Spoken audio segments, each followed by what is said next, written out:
We're going to be having debates, discussions, entertainment, as well as learning about business, art, history, and everything in between. Cultural, tribalism, and everything. We're going to be out here debating with some really interesting stuff. So like the video, share the video, and make sure you subscribe. Make sure you subscribe. Subscribe for the best experience ever. This is the biggest channel on the Afrosphere. So come and join the team, become a Kaizorian, and join the Kaizorian Empire.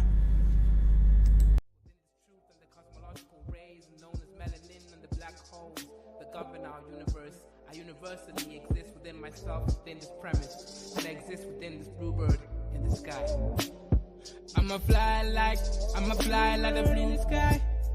I'ma fly like bird in the sky. I'ma fly like bluebird in the sky. I'ma fly like bluebird in the sky. I'ma fly like bluebird in the sky. I'ma throw my bluebird in the sky. I'ma soar like bluebird in the sky. I'ma soar like bluebird in the sky. I'ma fly like bluebird in the sky. I'ma fight like bluebird in the sky. I'ma eat like bluebird in the sky. I'ma be like bluebird in the sky. I'ma be bluebird in the sky. I'ma be free, bluebird in the sky. I'ma be free like bluebird in the sky. I'ma be like bluebird in the sky. Back again like the second coming. Strumming my vocal cords like the hummingbird in the sky. Y'all can't deny this. Real rap lyrics, it's like I ain't got no rhyming through the sky limit. What is skin tone, shade of color, but a parallel form of frequency like a ringtone on your phone. Melanin expression, tied up in the universe, feeling like God. Is this really us? Is it serious? Is it really wrong to be diverse? I'm a divergent, immerse myself like an ocean beneath its waves. Be a divergent, born to be different. Indigo child, wild like canary, born to be a bluebird. For a brief moment, it was all the world could talk about. On April the 15th, 2023, clashes erupted between Sudan's army and the paramilitary rapid support forces in the capital of Khartoum. As the fighting spread, a death toll mounted, countries raced to evacuate their citizens, embassies were shuttered, escapes facilitated, all broadcast in round-the-clock coverage. But then, a funny thing happens. With evacuations over, the story faded, dropping off the headlines as quickly as it had blown up in the first place. Today, encountering coverage of Sudan's conflict in the regular media is a rare event. On the day this introduction was written, that's November the 6th, the BBC Africa front page covered floods in Somalia, Chad recalling its envoys from Israel, and YouTuber Mr. Beast building wells in Africa.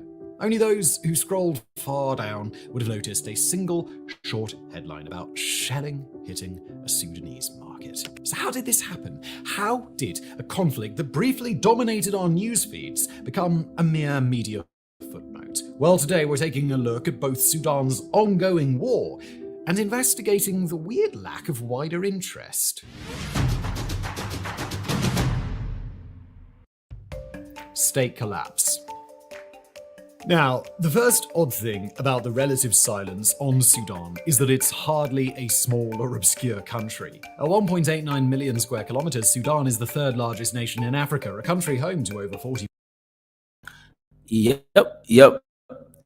Exactly. So this is an interesting situation here, right? Because as the brother mentioned, Sudan was actually a big civil war situation when it first dropped into the media. All right, everybody was talking about it. The war between the Janjaweed or Rapid Support Forces versus the government national army was a big thing, right? People were talking about who's funding them. Is Wagner involved? Is the UAE involved? Is that how they launder their money, etc.? All of that was part of the conversation, but all of that seems to have just gone mid and quiet in the last few months. So people are wondering, well, what happened? How did Sudan, right, the biggest conflict at that time, because that is a massive country. If you look at it, right, it's bigger than Ethiopia right next to it. It's bigger than Egypt. It's bigger than most of the countries surrounding it, right? As the guy mentioned, it's the third biggest country in Africa in terms of landmass. So how is the world so quiet over this and so focused on the war in Israel right now, for example? All right, so that is actually a good question. Are there players in these companies who have certain links? What's good, Mrs. H? What's good? 5 million people. Nor is it particularly unimportant in the global scheme of things. With a long Red Sea coastline, the country is situated on a vital trade route, one that will only increase in importance as Saudi Arabia sinks money into developing its own adjacent coastline across the waters. The second odd thing about the lack of coverage is that this isn't some low-intensity war that's only impacting a few unfortunate villages. By most reckonings, it now ranks among our planet's most devastating crises. Here's UN Under-Secretary General Martin Griffiths speaking in October, 6 months after the conflict erupted, quote, "Half a year of war has plunged Sudan into one of the worst humanitarian nightmares in recent history." Now, that's a pretty unambiguous statement, nor is it hyperbole. With over 5.6 million people displaced by the fighting, Sudan ranks alongside Ukraine and Syria in terms of refugees. Within the nation's borders, more people are thought to be in desperate need of aid than in Ukraine. Admittedly, the official death toll of Sudan's conflict is far lower than either Ukraine or Syria, lower too than that produced so far by the war in Gaza. Yet while Sudan's official death toll... Okay, so maybe that's one of the reasons, right? Maybe the death toll just isn't high enough. Yeah, Mrs. H, people just think it's a civil war, right? Okay, that's a good point, actually. That's a good point. So they think this is not as heavily controlled by another nation. Yeah, you're right. That's a good point, actually, right? So if you look at Ukraine, Russia, those are two sovereign nations having a war. So that could cause issues for peace and stability of the other nations, right? If you look at Israel, Gaza, similar situation, right? It's not really a civil war. It's technically two competing nation states that claim sovereignty over themselves, right? You look at all those reasons. Okay, that's a good point. That's a really good point, Mrs. H. Gaza can't hide to the villages and towns like Sudanese and Somalia. Okay, so yeah, okay, that's a good point. But let me ask you a question, Mrs. H. What if it was two African countries? Do you think? I agree with your reasoning, right? I actually agree with it in terms of it's just a civil war. But what if it was two African countries fighting? Do you still think they would basically give it as much as the Ukraine, Israel, Gaza situation, or do you think it will just sort of become and fizzle out like this situation that we're seeing here with with Sudan? That's actually what I'm trying to figure out because I'm not too sure.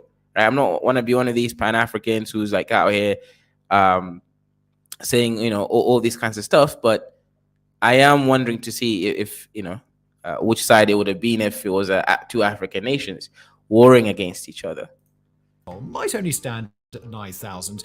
There are very good reasons to believe that that is an undercount.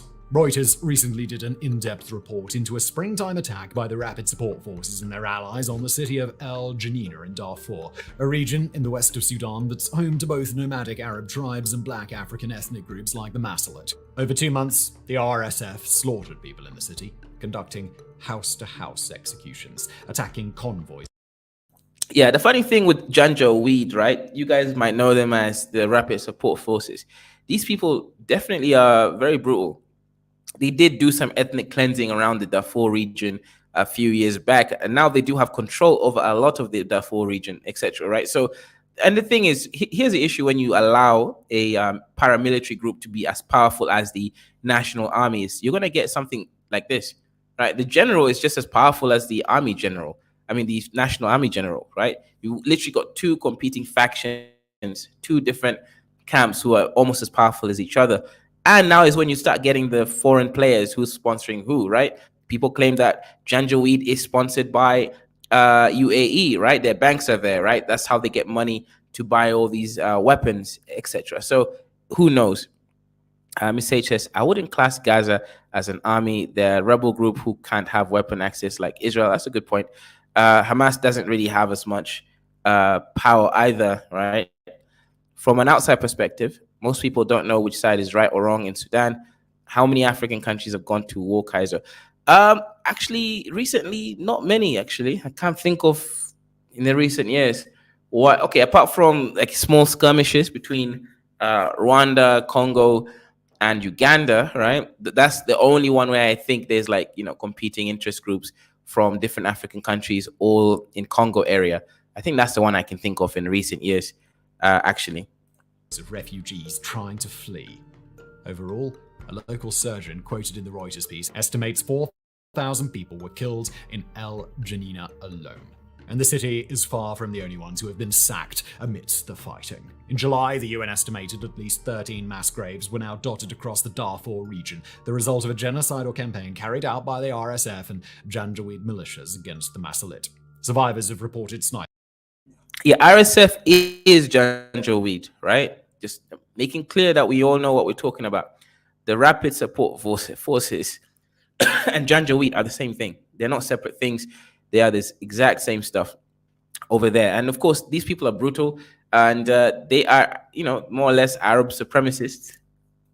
Picking off people in the streets, aid camps being sacked and burned, mosques blown up even as civilians cower inside them. Just a week before we began work on this piece, South Darfur's capital, Nyala, fell to the RSF. Going by the violence unleashed on El Janina, it seemed...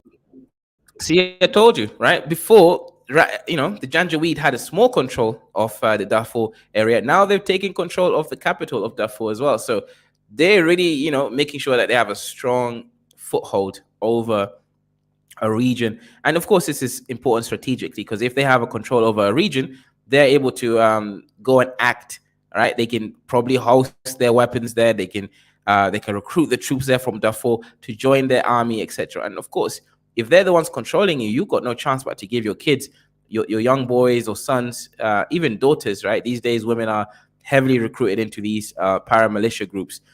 And that is a reason why that this situation is going to get worse. And it is dangerous for Africa. As I mentioned there, Janjaweed is heavily supported by the West and the Gulf. That's 100% true. It's a really good point. That's probably why it's so quiet right now about them. Likely that more atrocity being carried out there as well. Of course, has been the site of mass killings before. In the 2000s, the region's name became byword for genocide. Unlike 15 years ago, though, the violence in this war is not contained in Sudan's west. For all cities like El Janina have suffered, the capital of Khartoum has arguably suffered more. The location of the initial clashes between the RSF and Sudanese armed forces, usually referred to as the SAF, Khartoum has spent the majority of 2023 as a war zone. Hospitals have been flattened in airstrikes, the presidential palace attacked, iconic buildings like the Greater Nile Petroleum Operating Company Tower destroyed in fires. From a pre-war metro population of 6.34 million, perhaps half have fled. Those that remain have endured food shortages, blackouts, lootings, and pitched gun battles. Man, that's crazy. That's actually insane. Basically, Sudan has become a unlivable state. Funny thing is, actually, I knew a Sudanese brother. He was a friend of mine. We lived in a similar area in Kenya. And he escaped Sudan, used Kenya as a leeway, applied for a visa through Kenya to go into the UK. The moment he got to the UK, he burnt his passport at the airport and sought asylum. And I guess he kind of knew that this whole thing was going to get worse, as it did, because right now is in the safety of Britain. All right, so he definitely did the right moves for himself at the right time, so that this whole situation doesn't get too bad for him. So yeah, respect for him. As The Economist noted of the extensive damage, Sudan's capital has become Africa's Aleppo. And tragically, it could soon get much, much worse. The war has closed most of the nation's transport routes, making shipping supplies around the country next to impossible. Combined with a bad harvest this year, it's estimated that by December, up to 6 million people will be on the cusp of famine. We mention all this horror not just to depress you, but to emphasize just how big of a calamity this really is, how wild it is, though only a few media outlets are covering it in any depth at all. We'll be examining why this is in coming chapters. For now, though, we need to take a few minutes to quickly sketch out the background of this war, to try and understand exactly how things got so bad in the first place. Children of the Revolution. So when the first bombs fell on April the 15th, their detonations acted not just as the opening salvos of a new war, but as a code. Yeah, so you know what, Mrs. H, shout out to you. I do agree with you. Your first initial reasoning was really good. This is a civil war. The other countries are having some, geopolitical war whereby, like Gaza, Israel, of course, that's Israel versus Gaza, which is Gaza claims to be its own country, etc. Right? Different people, different ethnic groups. It's very defined by different religions, different ethnic groups, and different states. Technically, Palestine claims it's a whole country, right? It's not accepted by all countries, or the, but it does claim that it's its own country. If you look at Ukraine, Russia, again, two sovereign nations, Ukraine and then Russia. Fine. So those are the ones which are mostly shown around the world. If you look at Ethiopia's situation, that's a civil war, definitely, right? You've got the Oromo Liberation Front. You've got the Amharas. You've got the government. That is actually a very much of a civil war. So I do get your point. So you are going to get that covered less. But what about the Congo war, right? Because I'll be covering that again recently, right? I don't know why TikTok was so late to this. They're only recently just finding out that things have been shit in Congo for years. That's why I didn't cover it. I was thinking I'm not going to ride on this wave just because everybody seems to be on this whole Congo thing, riding it right now, right? I'd rather cover it because it made sense to me rather than just, following everybody else.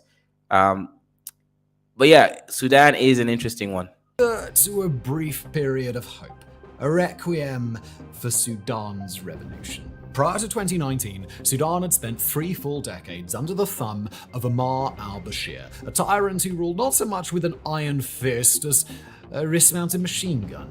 Al-Bashir, who came to power in a coup, was the guy who oversaw the genocide in Darfur, the guy who encouraged the Arab Janjaweed militias in their atrocities to such an extent that he's to this day wanted by the ICC for crimes against humanity.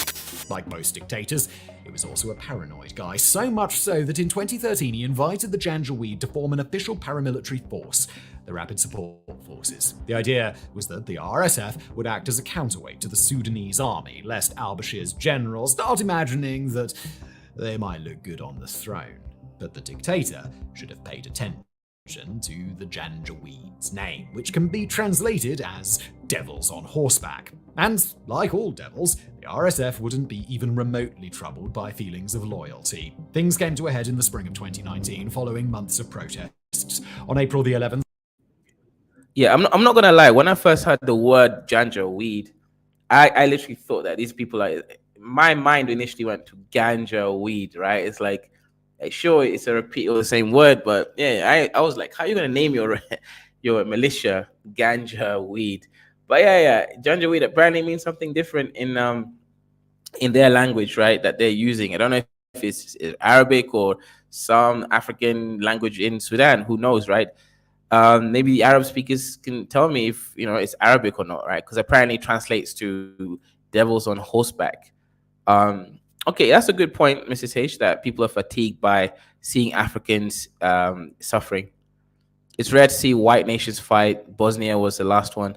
Also, Palestinians and Jewish diaspora are more media savvy. Okay, that's a good point. That's a good point.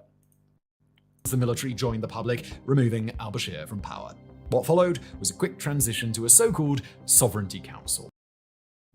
Actually, that's a really good point that you made last one, Mrs. H. Because if you look at Palestine-Israel situation, the Palestinians and Israelis, these people are all over America as well, and the Western media. So you're going to have people covering it from Al Jazeera from a specific point of view.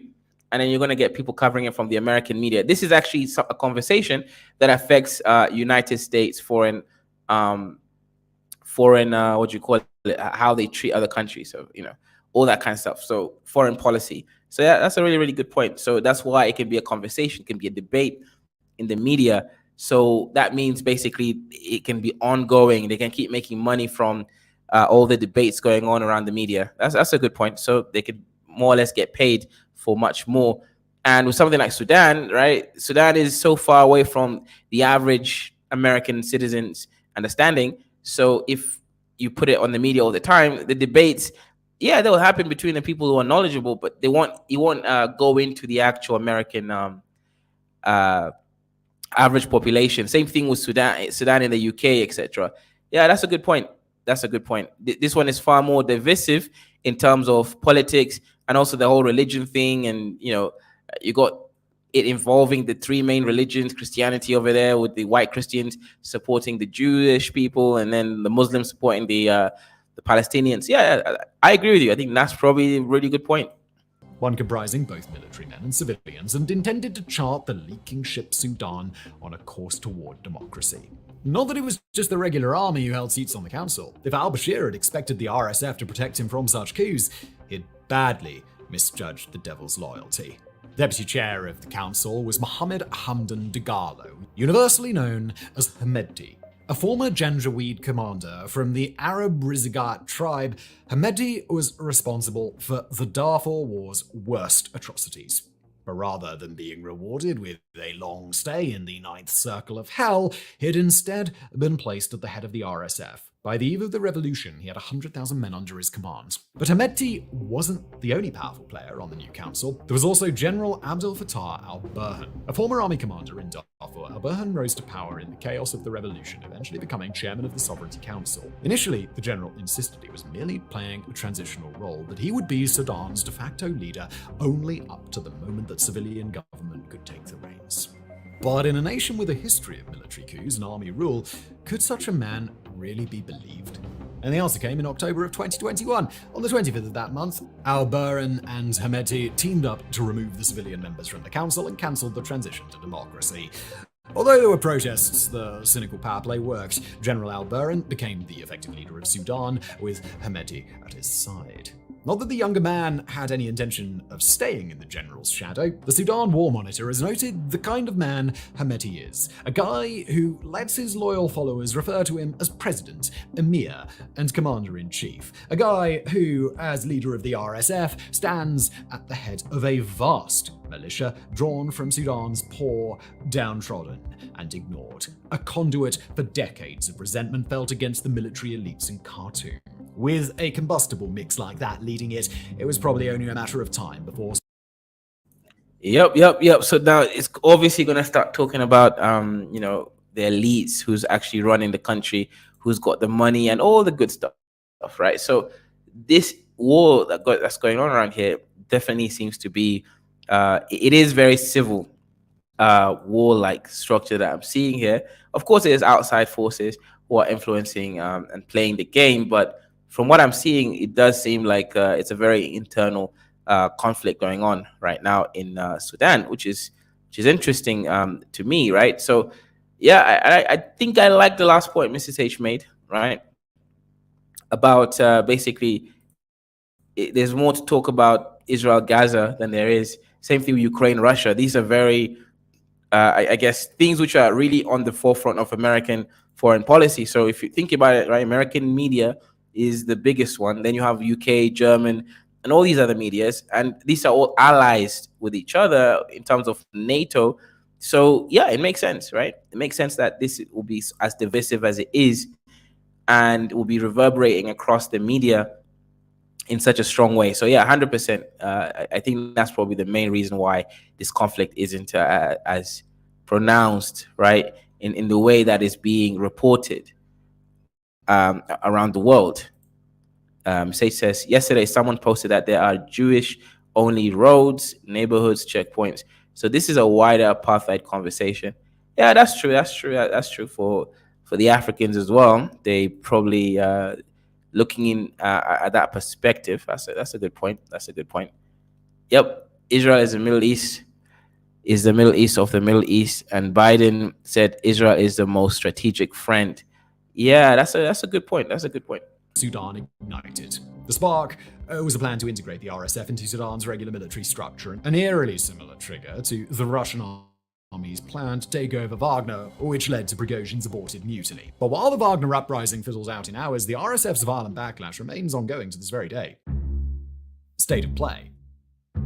Now, at this point, we probably need to be clear that there's more to the conflict between RSF and SAF than mere personality clashes between their two leaders. Now, that is still a major part of it. Hemedti is a ruthless guy from a humble background who, under the guise of restoring democracy, seems determined to actually make himself the king. But we wouldn't be doing our jobs if we didn't at least touch upon the outside actors who helped push the RSF and the SAF towards the extreme actions that they're now taking. Writing in The Guardian, Sudanese journalist Nasreen Malik pointed to despotic governments in North Africa, such as Egypt, that backed the SAF after the revolution to, quote, in order to extinguish the prospect of a democracy flourishing in their backyard.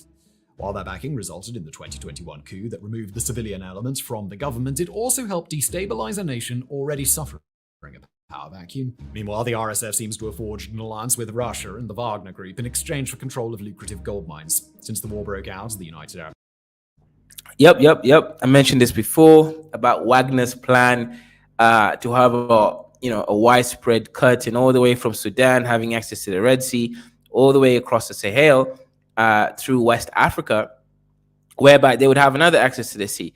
And people like Abby came against me and said, "Oh no, that's unlikely. It's going to be too expensive." Yeah, it is going to be extremely expensive, but that's not really the point. The point is, if the West has closed access from Russia from using the Red Sea through Egypt, for example, right, through the Suez Canal and accessing things like that, Russia and Wagner would need another way to get goods across, right? So land access is still access, right? It still gives you a potential to make a play, even if it's expensive, because sometimes cost isn't as important as being blacked out from trade altogether, which is far more expensive, right? So yeah, Russia's plan is to make a whole curtain, like a trade curtain from the Red Sea through Sudan all the way through the Sahel into West Africa and have access across the sea. That is why, of course, Russia and Wagner is supporting the Janjaweeds. Emirates has also emerged as a major RSF backer. Still, our intention today is not to present you with a comprehensive history of Sudan's conflict. That would require weeks more research and a video runtime in the region of about 4 hours. What we want to do instead is sketch out events just enough that we can go into our chapters on the conflict's media coverage feeling at least somewhat informed. Not just about the backgrounds of the major players, but also regarding where things stand. Because in the 7 months since this war erupted, Sudan has gone from being an at least theoretically united country to one that seems to be cracking apart. And nowhere is this more evident than in Khartoum. When the fighting began, it was assumed that the SAF's technological superiority would net it a quick, bloody victory. But that's not what happened in the capital. Instead, Sudan's main city has fractured into 2 parts, controlled by rival factions. In the downtown area, the RSF seized not only the presidential palace, but also most former government ministries. Further out, residential areas and warehouses are likewise under the militia's control. In fact, RSF power is so widespread in the capital that General al-Burhan fled the city over the summer, setting up an alternative capital in Port Sudan on the Red Sea coast. Yet for all their advances, the RSF has failed to completely take Khartoum. The SAF still holds multiple army bases, including the vital Wadi Sidna airbase. It's a situation that's playing out in other parts of the country in similar ways. In the Khartoum-adjacent city of Omdurman, for example, RSF gains are still offset by the SAF stubbornly clinging on. But there's one region where the RSF are in all but total control. Darfur. On October the 31st, Sudan. Yep. So as I mentioned before, the Rapid Support Forces, aka Janjaweed, right? Janjaweed is the actual group of various different Arab tribes, militias that came together to form the group called Janjaweed, and then they were officially renamed as Rapid Support Forces when they now became a bit like Wagner, right? They became a paramilitary group, and they changed the name of the group to Rapid Support Forces, right? That's what the government now recognizes them as. So they already had, unfortunately, right in the past, like 15 years ago, committed near out, genocide against the people of Darfur, right? This is West Sudan. And right now, obviously, they've set up shop and they've actually taken over the capital of Darfur recently, just in the last few days. And now they actually have more or less near total control of that region. Why? Because it's a great base, there's history there, and they're already taking over it, at least in terms of, almost committing genocide in the past. So it was a good place for them to start. Sudan War Monitor reported the fall of the region's second city, Nyala, as well as the loss of the Army's 21st Infantry Division headquartered in Zalingi. According to the publication, to quote, "This would leave only the SAF garrison in the Darfur region in Al-Fashir, where intermittent clashes and RSF drone attacks took place late Tuesday." Nominally, SAF still have forces in Al-Dain and Burham, but these forces seem to be on good terms with the RSF and unwilling to fight. End quote. Now, this is in sharp contrast to the east of the country, where the SAF seems to be largely in control. As such, many are fearing a potential Libya or Yemen scenario where the nation essentially splits in two. Worryingly, this might be an optimistic outcome. A pessimistic one might be a far broader shattering, akin to the breakup of Yugoslavia. The US Institute of Peace reports that violence has dispersed beyond the SAF and RSF commands. This is troubling, as Sudan has traditionally been home to multiple separatist armed groups. While 5 of the major ones agreed to lay down their arms following the 2020 Juba peace agreement, some are now threatening to take advantage of the chaos and return to fighting. With most of Sudan's tribes additionally in possession of weapons and divided along ethnic lines, it's all too easy to see how things could spin out of control at the end of all. Yeah, and in Africa, this seems to be the biggest problem that we keep having. It's like tribalism, different militias having powers and just fighting, not being organized, and just more or less in this whole situation, right? Because the reason here that's happening is because you have 2 main groups, right? The militia versus the government.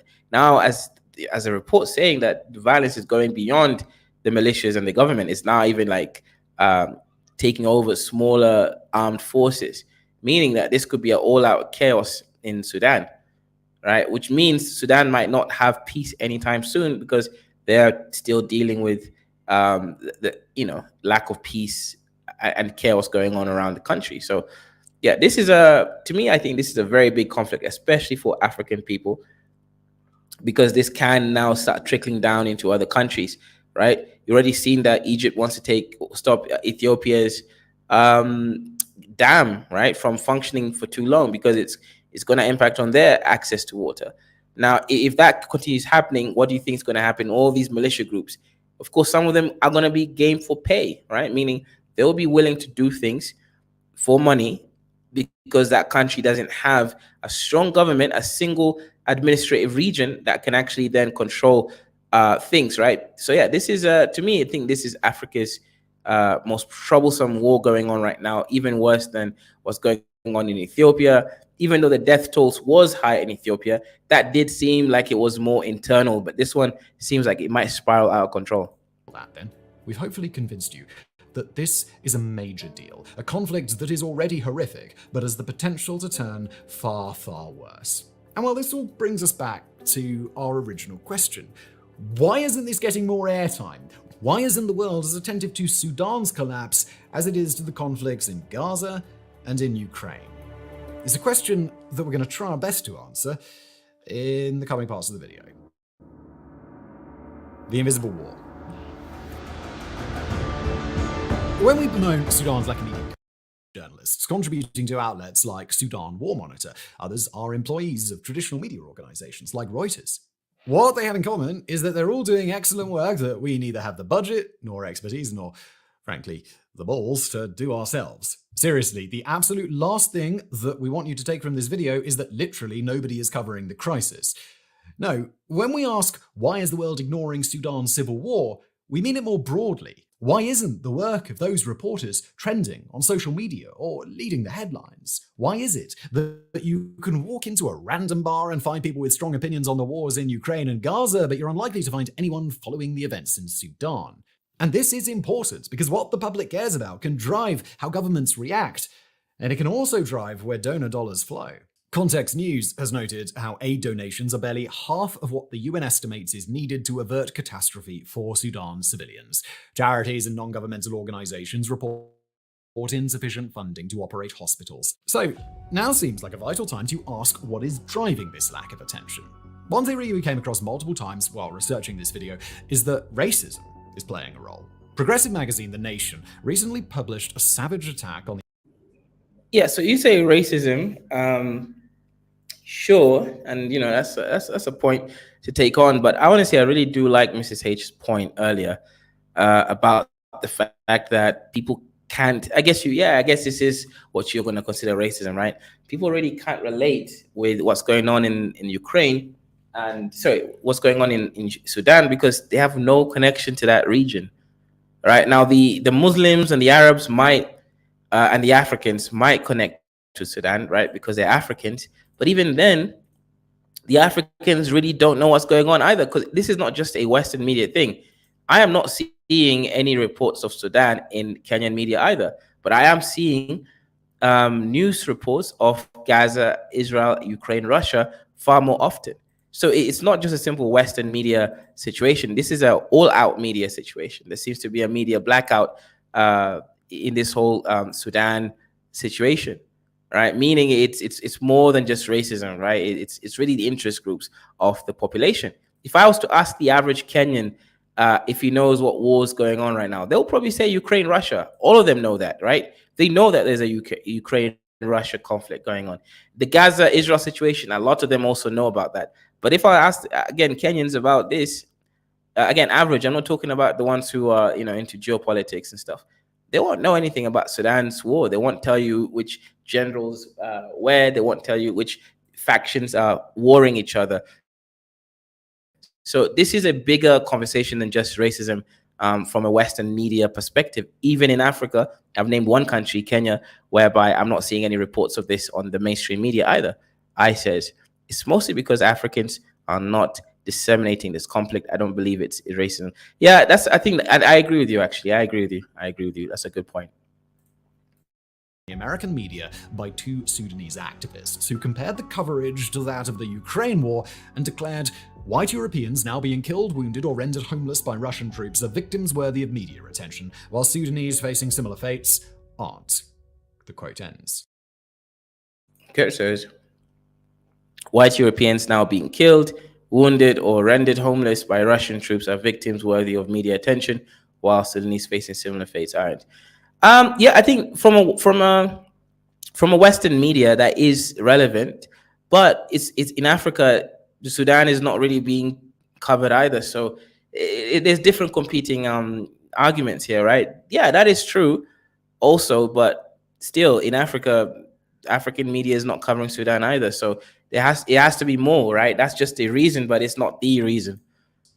And look, obviously, as a non-American white dude reading a script written by another non-American white dude, it's kind of awkward for me to judge the racism or otherwise of the American media.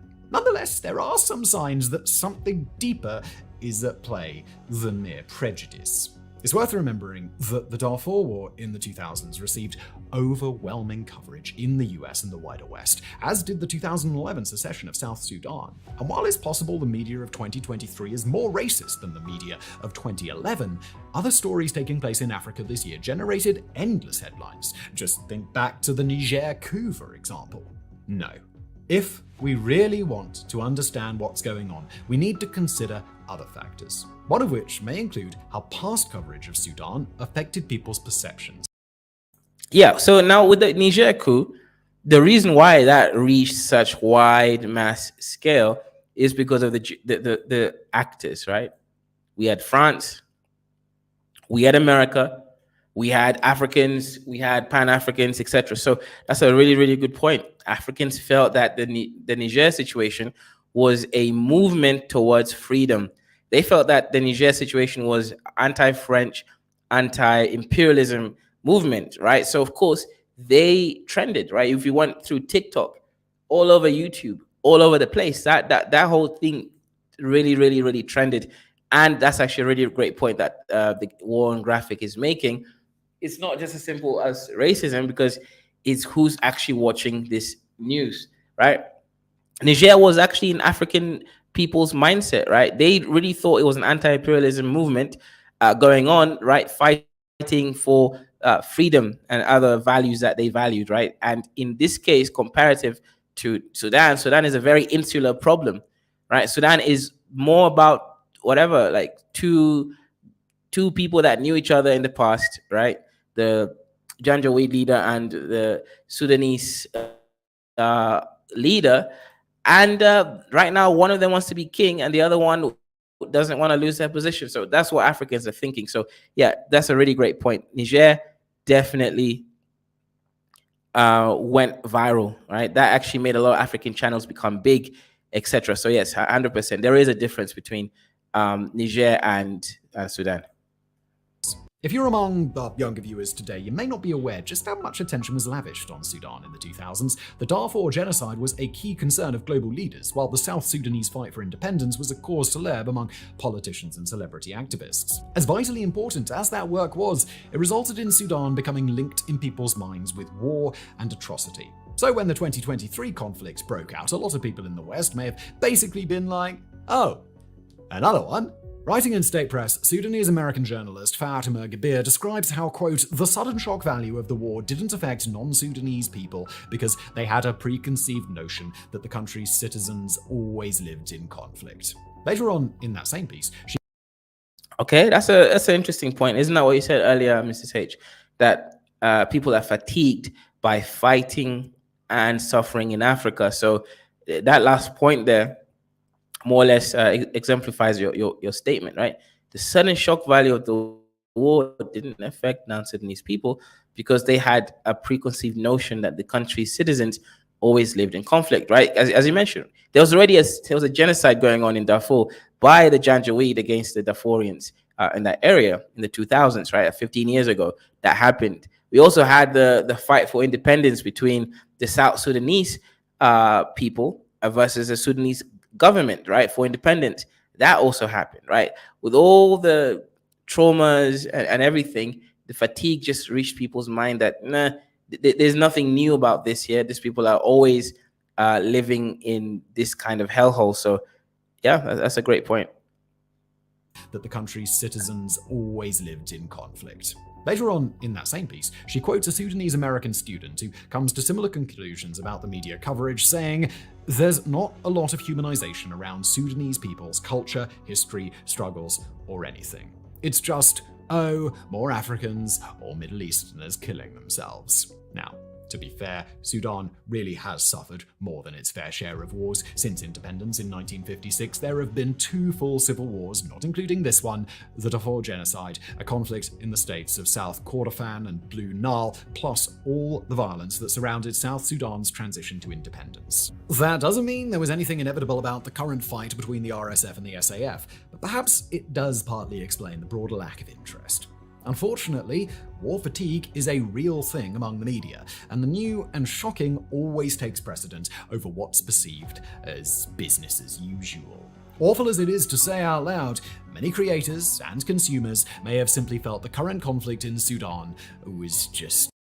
Yeah, for example, if Kenya had a civil war, I think that would become really big. Why? Because so many reasons. There's a lot of Western investors in the country. There's a lot of and you've never really seen war, an all-out war in Kenya before, right? You've had a few skirmishes. So yeah, if Kenya had a war, that would definitely reach international media sort of information and all that kind of stuff. But other countries, as you mentioned, like Sudan, it is business as usual. People have been seeing that this country has never experienced any semblance of peace for a prolonged period of time. So for them, no, there's really nothing for me to cover. As we mentioned earlier, because we're talking about the reasons, right? Another reason, that's one reason. So war fatigue and suffering fatigue. Okay, that's fine. Next reason is doesn't make great conversation for people in the pubs, people in the masjids to be discussing, because this is not like, oh, Islam versus Judaism or Islam versus the West. This is a very insular problem. So even Muslims don't know which side to take, right? Because it is just a civil war. All right, so there's no greater conversation. And then if we're now using the third reason with the Africans really can't take a side either, because it's not like, oh, South Sudan fighting for independence, right? When they did that, that's fine. Africans would have taken the South Sudanese side because they wanted South Sudan to be free. Okay, fine. But in this situation, there's no hope. It's not like Niger. Niger honestly showed hope for the African population and African mindset. It trended across every social media platform that Africans use. I'm talking about TikTok, obviously YouTube, Twitter, and every other platform that Africans use. It trended everywhere. So the media had to report on it because it meant that Africans were now watching all these media platforms. And the more watchers you have, obviously, the more money that they make. So there is also an economic incentive. You don't want to be covering and wasting your space covering something that won't return back the investment, aka money. But if you cover Gaza, you cover Israel, everybody has been knowing about this conflict. Some people are experts about it. They can keep talking about it. You have a lot of Jewish community in America, etc. So yeah, it makes sense, right? And the Muslims will be out here taking the side of Palestine. So it acts as a great conversation creator. Par for the course. especially when combined with other political trends that were quietly reshaping the world. Divided, distracted. Back in September, the UN's World Food Programme Director Cindy McCain described on ABC how the WFP was suffering its worst funding shortage in 60 years. In trying to explain why there was so little money to support starving people, McCain suggested that too much donor attention was focused on Ukraine. Quote, Ukraine, for better or worse, has sucked the oxygen out of the room. And we certainly understand the need to support Ukraine. So shout out to I says, why is the Arab League and media not investing interest? I mean, Sudanese claim to be more North African and Arab than East African. That's true for the most part. Okay, so I will say that this is my opinion. I believe that the Islamic Ummah is a myth, right? Ummah meaning the brotherhood in the faith. I believe it's a myth. I actually believe, this is my opinion, I believe that the Muslims are very, very contradictory. If you look at the war in Israel versus Palestine, or rather Hamas, however you want to state it, right? But let's just say Palestine because, or rather Gaza, right? It's really versus Gaza because the Israeli government is bombing Gaza, right, indiscriminately. They're not only bombing Hamas, they're bombing, Palestinians, aka Gaza people, right? So if you look at that war, if you can name me, right, I want anyone to name me in the chat, how many countries have given access to, I've basically said, hey, we will take on anyone coming through from Palestine and give them refuge in our countries. I've seen 0 people do it. Now, I'm sure there might be 1 or 2 countries that have said that, but no, all I've heard is the Bahrain president saying and coming out and straightforwardly, right? Right? That's the situation. That's the situation. That's not what I'm seeing. I'm seeing a very, very, very different situation going on. So that's why no one is coming out and saying, hey, I will take on the Palestinian refugees. 0. No, Mrs. H, couldn't Egypt have said, right? Egypt shares border with that region, Gaza, Israel, etc.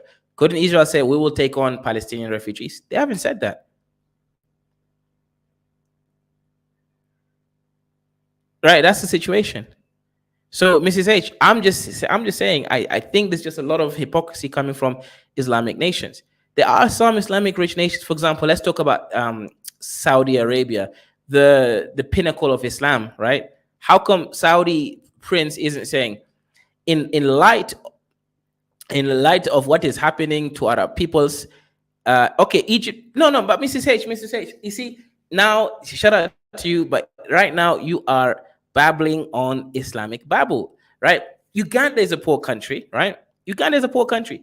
But let me show you how many refugees in Uganda. All right, let's look at that. 1.5 million people. And over 1.5 million people, more refugees come from South Sudan, 57%. So Uganda has taken over 57% of the 1.5 million people. Then Congo, 32%. Then Somalia, 3%. Burundi and Congo, 3%.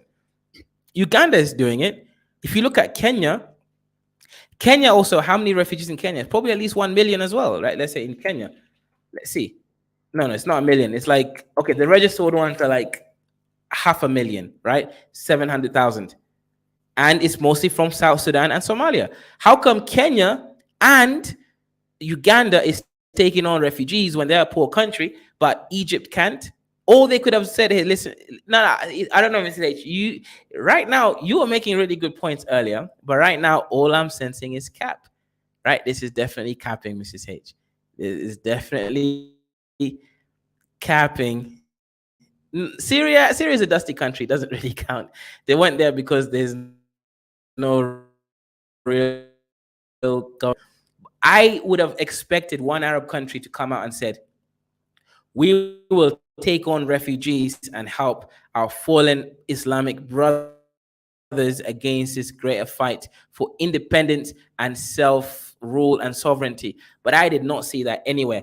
In fact, the only thing I saw, and shout out to you, Andre, and also expansionists, right? All I saw was actually the Bahrain, the Queen of Jordan is Palestinians, right? All I saw is actually let me show you what the Bahrainian prince, right? The crowned prince, aka the prince that will become king. Let's see what the Bahrainian prince even said, right? Because honestly, this is even worse, right? This is Bahrainian. What do I write? So Bahrainian crowned prince on Hamas. Let me show you the what people are actually saying, right? This is a crown prince making this statement. And I'll show you that the Arabs and the Muslims, unfortunately, are not on the same page. And I think they're hypocrites. Palestinians are all over the Gulf. No, Mrs. H, Mrs. H, Mrs. H, Mrs. H. You're making a very different argument. I know you know what you're doing, right? I know you know what you're doing, Mrs. H, right?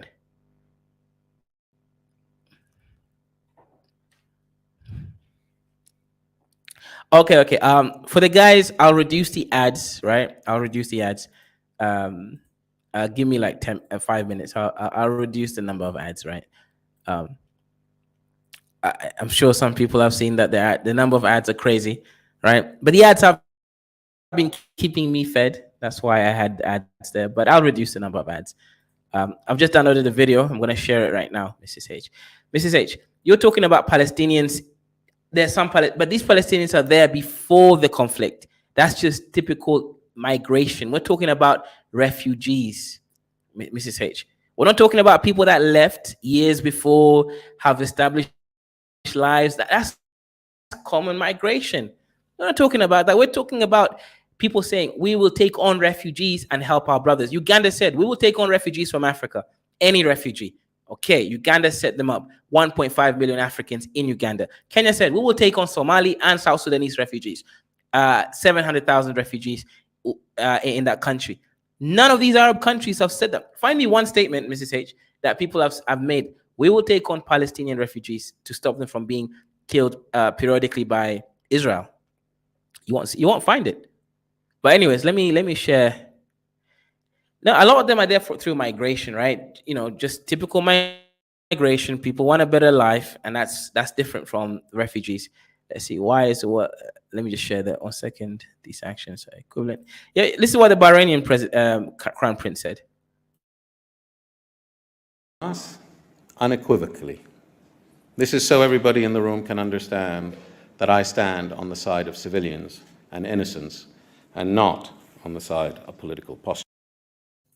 Bro. This is what the Muslims is saying. How many Africans, right, Mrs. H, were against Niger fighting for independence, right?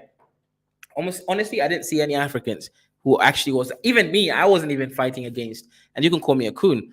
I didn't even fight against Niger fighting for independence. I mean, and their freedom. But this is an Arab. This is a Muslim. For the crown prince of a whole nation in the Middle Dust is saying, I condemn Hamas. Are you going to hear him saying, I condemn the Israeli government? No, you won't hear him say that. You won't see him say that. He will not condemn the Israeli government for what they did to the citizens of Gaza, right? Over 15,000 people have been killed. I'm talking about children, right? Forget the women and the men, right? These are adults. Children, innocent children that have got nothing to do with Hamas have been killed by the Israeli government through bombs recently in the last 3 weeks, right? But this brother is not going to condemn. That's what I'm trying to say. The Muslims, unfortunately, on this one have got taken L. They're hypocritical. They're not supporting the Islamic Brotherhood, right?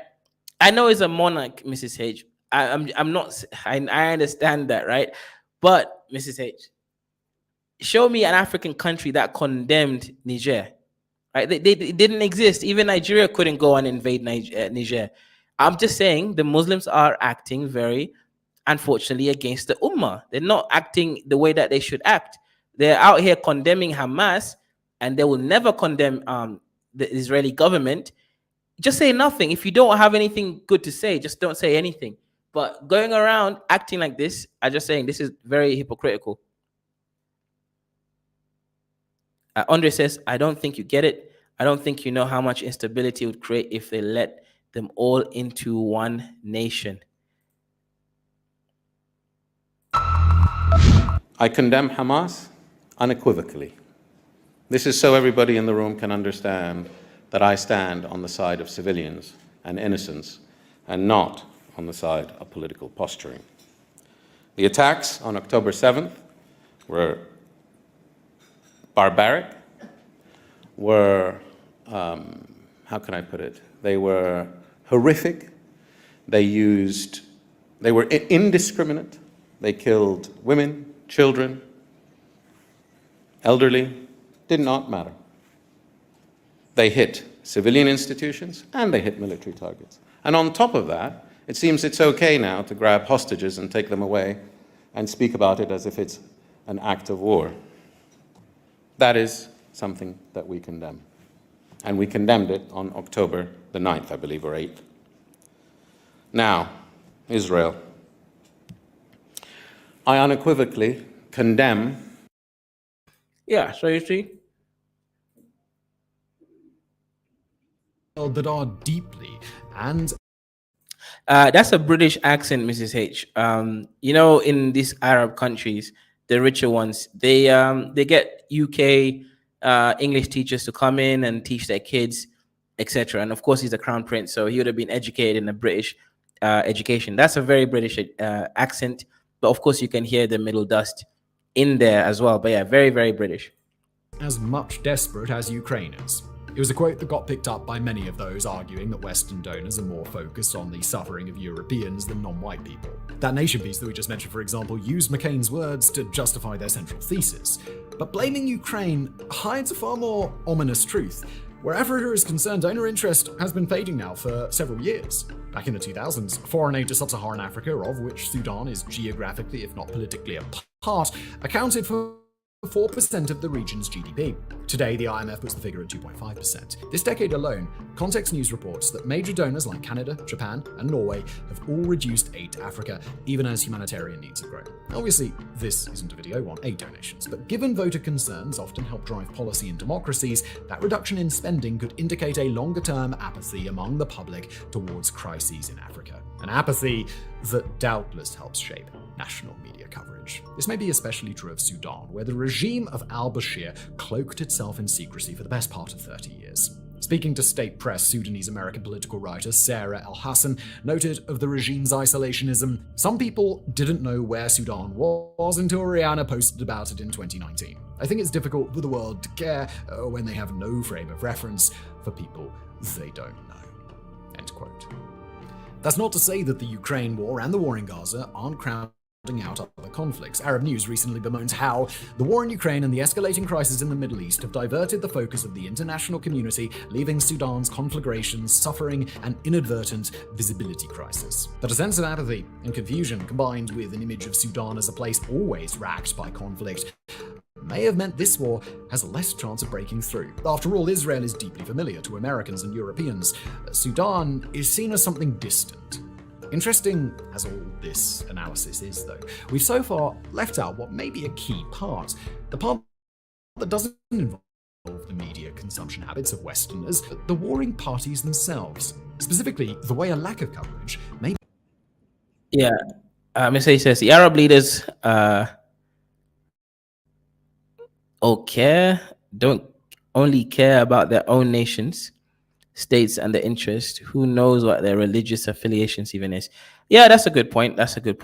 But I'm just saying there's a general conversation of the lack of ummah in support of Palestine. I don't know. All I've seen is I've seen Somalis in the UK, women, removing, I don't know, like posters of Israeli missing children or something. Okay, that's doing something. I'm not saying I agree with it, guys. YouTube, don't come for me. I'm not agreeing with that. I'm just saying I've seen them doing something that they believe is in support of Palestine. I've seen that happen. But when it comes to the leaders of the nation, so I've seen the Muslims here. They're very, very, pro-Palestine, right? On average, right? That is the general feeling that you're going to get. However, when you look at the actual situation on the ground, you're seeing a very different thing going on from their leaders. Their leaders really don't support Palestine. Okay, Muslim support. Yeah, but Mrs. H, they have to support both, right? Because a nation state is where the power comes from, right? Be exactly what the RSF wants. Earlier this year, we did an in-depth video asking why Ethiopia's blood-soaked Tigray war went almost unnoticed by the wider world. A major component turned out to be the Ethiopian government implementing an information blackout across the war zone. Telecommunications were cut off. Anyone entering or leaving Tigray was searched for anything that might carry images of the conflict to the outside world. In this way, Addis Ababa managed to stop the war from gaining traction on social media, depriving an image-focused culture of the means for grabbing people's attention. Well, it looks like some in Sudan may have learned from that conflict. The recent RSF atrocities in Darfur have been accompanied by similar blackouts, attempts to cut those suffering off from the outside world. According to Reuters, telecommunication networks have been taken down during the outside world. In this way, Addis Ababa managed to stop the war from gaining traction on social media, depriving an image-focused culture of the means for grabbing people's attention. Well, it looks like some in Sudan may have learned from that conflict. Oh. War on graphics, right? I had you as one of the best, easily digestible geopolitics war commentator. Guys, correct me if I'm wrong. I'm going to take it back, right? But I think I may have caught him. I think I may have caught a fraud. Shout out to him for providing the video that we're analyzing. But I think I may have caught a fraud. The brother just said, I think Southern Sudan may have learned from that, from basically Ethiopia, cutting off communication, not allowing easy immediate access to report on the war. Southern Sudan, bro. Unless he's mean Southern Sudan as in Southern North Sudan, right? Because he is claiming perhaps that they have taken control over, certain regions of Northern Sudan, but in the southern regions, right? The government. Did you just say that Southern Sudan, bro? South Sudan is a different country. I guess unless I'm misquoting him, and he meant simply Southern Sudan in terms of Northern Sudan, right? But I'm interesting. Yeah, it looks like the bro is reading off something that one of his people. Southern Sudan. Yeah, I know he said that, but why would he say Southern Sudan? Why didn't he just simply say Sudanese government or the Sudan? That's definitely screaming to me like he's reading off some teleprompter and he doesn't really know what he's saying in that moment. That seems like a Freudian slip. I don't know. I'm gonna leave it there, right? But I heard Southern Sudan, but he should have said Sudanese government. He should have mentioned the city that's controlling it. You can't just say Southern Sudan. That sounds like it sounds ignorant. The recent RSF atrocities in Darfur have been accompanied by similar blackouts, attempts to cut those suffering off from the outside world. According to Reuters, telecommunication networks have been taken down during periods of violence. Civilians fleeing the fighting have had their phones confiscated at militia checkpoints. This is completely different to Ukraine, where both Kiev and Moscow regularly. Mrs. H. Do I read a script? Have you ever heard me read a script? I do real-time analysis.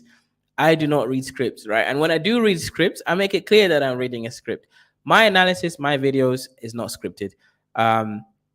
Okay, there is a few scripted videos. They're the short videos that I make, right? Of course, those are scripted, but that's a different situation, right? But no, come on, Mrs. H. Don't come for me like that, right? But yeah, the Muslims, I think the Muslims unfortunately let me down on this one. They definitely didn't take a very clear stand with Palestine from a geopolitical standpoint. I didn't hear them saying, we will take on any and all refugees, right? The Islamic Brotherhood should have met. Saudi and all the Muslim countries should have met and said, we will divide. Bro, Mrs. H, do you not remember when Ukraine war broke out and all the white countries literally said, we will take on refugees? America even gave them money, right? Said we will take on Ukrainians. Poland took them, Hungary took them, Romania took them, UK took them, France. All the white countries took on refugees from Ukraine, right? They were like, no, we'll take them on. I'm talking about poor countries like Hungary, Poland, Romania, etc. I'm not even talking about the rich countries. But I have had zero Arab countries or Muslim countries in general take on Palestinians. I'm just saying Muslims are unfortunately failing on this one. And I have to say that the whole ummah is a fraud in this case. Publish videos of their successes to keep morale up. Different too to the Gaza war, where both sides wage a propaganda battle through images. Maybe in our hypervisual culture, bad actors like the RSF have figured out that public interest wanes with no new content to consume. That internationally hiding a conflict today is as easy as cutting off a telecoms network. But whatever the real cause, one thing's certain. But yeah, anyways, guys, if you do want to call in and comment on either Gaza, Israel, or Sudan, you can do so. The link is dropped there. Otherwise, Niggas is going to go do some other work, right? This is my morning show. It's not my main show, right? My main show is always going to be in the evening, right? Right now it's 3 p.m. African time or East African time. That's going to be at 8 p.m. or 9 p.m. or 11 p.m. East African time, right? That's when I actually do my real shows. But yeah, if you want to call in, you can. Otherwise, I will be shutting down and going to do some work. ISIS, Southern Sudan is in Sudan proper. South Sudan is the other country, so I don't believe he had. Okay. But why did he say Southern Sudan? Why didn't he mention the city like he did for Addis Ababa, right? When he mentioned Ethiopia, he said Addis Ababa had control. But when he mentioned Sudan, he mentioned Southern Sudan. That's what it just seemed like. Still, it's a lack of information. Why didn't he mention the city-state that the government have now taken? Because the government lost control over Khartoum, right? So Khartoum is like, some of it is controlled by Janjaweed, some of it is controlled by the government, but the government set up new shop in the south somewhere. I know that, but he should have just stated because again, this is not a video like mine. It's not a live stream. This is a, edited video whereby information is given to him by a teleprompter. He's just reading off a script, right? Rather animated, but he's just reading off a script. He's not analyzing things in real time. So that to me still was very suspect. So I'll be watching him and listening to him a lot more, with a lot more, I don't know, rigor, because that definitely is not something I'm going to forget anytime soon. But yeah, it's a good point. Yeah, he's talking about Sudan proper. Israel doesn't allow any Palestinians to return once they leave. Okay, that's interesting. But why would you return to Palestine if you leave? It's like, why would you leave an apartheid state then come back? Like, nah, I would just leave and never come back.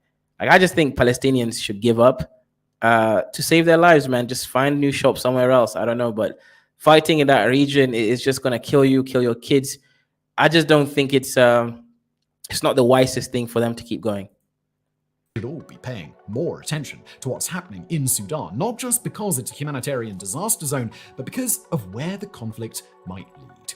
If Sudan collapses into a Libya or Yemen-style failed state, then the consequences for the entire world are going to be both profound and profoundly terrifying.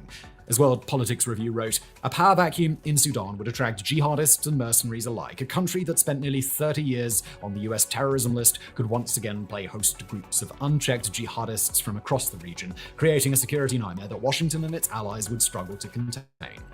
Think of the way Libya's crisis has repeatedly threatened to spill over. Think how state collapse in Somalia created all sorts of new dangers. Well, Sudan is far bigger than either of those, and far more important for the region. If it fractures, we're all going to feel the impact. The sooner more of us in the media, even those just running smallish YouTube channels, start talking seriously about it, the better. Yeah, we're going to go on a break for like 3 minutes and we'll be back. Welcome to the Kaizorian experience. Over here, we're going to be talking about everything African.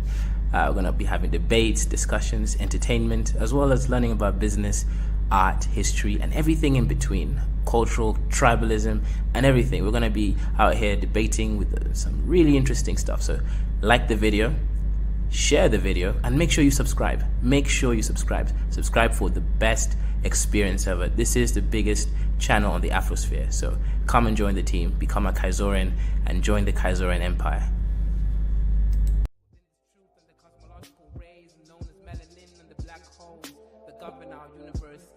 universally exist within myself, within this premise, and exist within this bluebird in the sky. I'ma fly like a blue in the sky.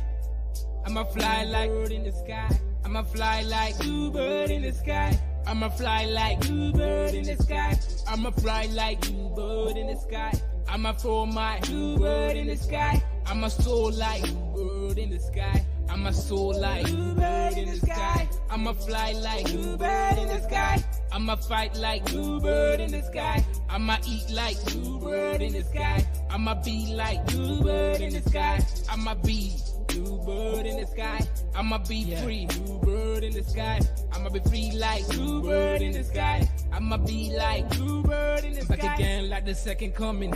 Strumming my vocal cords like the hummingbird in the sky. Y'all can't deny this. Real rap lyrics, it's like I ain't got no rhyming through the sky limit. What is skin tone, shade of color, but a parallel form of frequency like a ringtone on your phone. Melanin expression, tied up in the universe, feeling like us. Is this really us? Is it serious? Is it really wrong to be diverse? Am I diverge and immerse myself like an ocean beneath this waves? Be a divergent, born to be different. Indigo child, wild like canary, born to be a bluebird in the sky, flying high like a bluebird in the sky. I'ma fly high, bluebird in the sky. Yeah, bluebird in the sky. I'ma fly high, bluebird in the sky. I'ma be like bluebird in the sky. I'ma be like bluebird in the sky. Everybody scream bluebird in the sky. I'ma fly high, bluebird in the sky. I'ma be like bluebird in the sky. Yeah, bluebird in the sky. Everybody, bluebird in the sky. I'ma be like bluebird in the sky.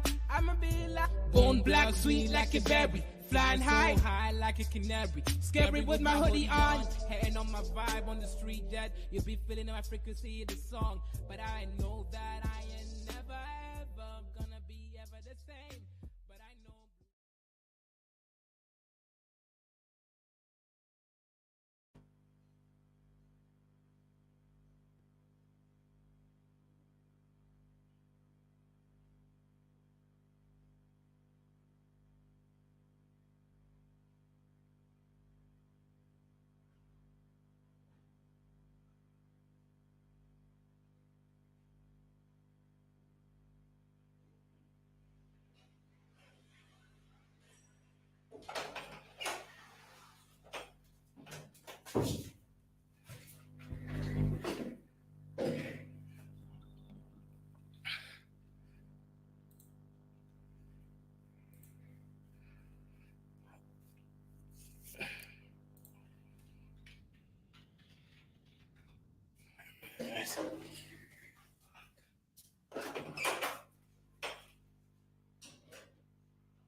Hello. Yeah, I'm back, guys.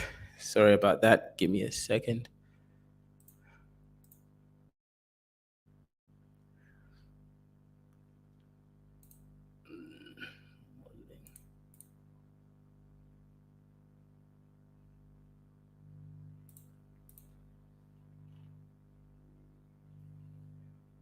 Yeah, I'm just sharing a video.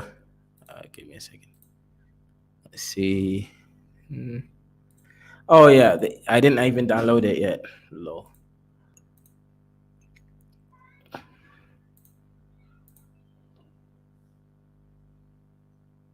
Yeah, that's a good point.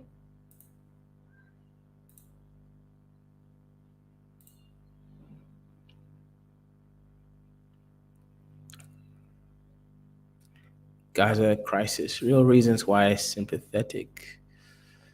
Yep. Let me just share that.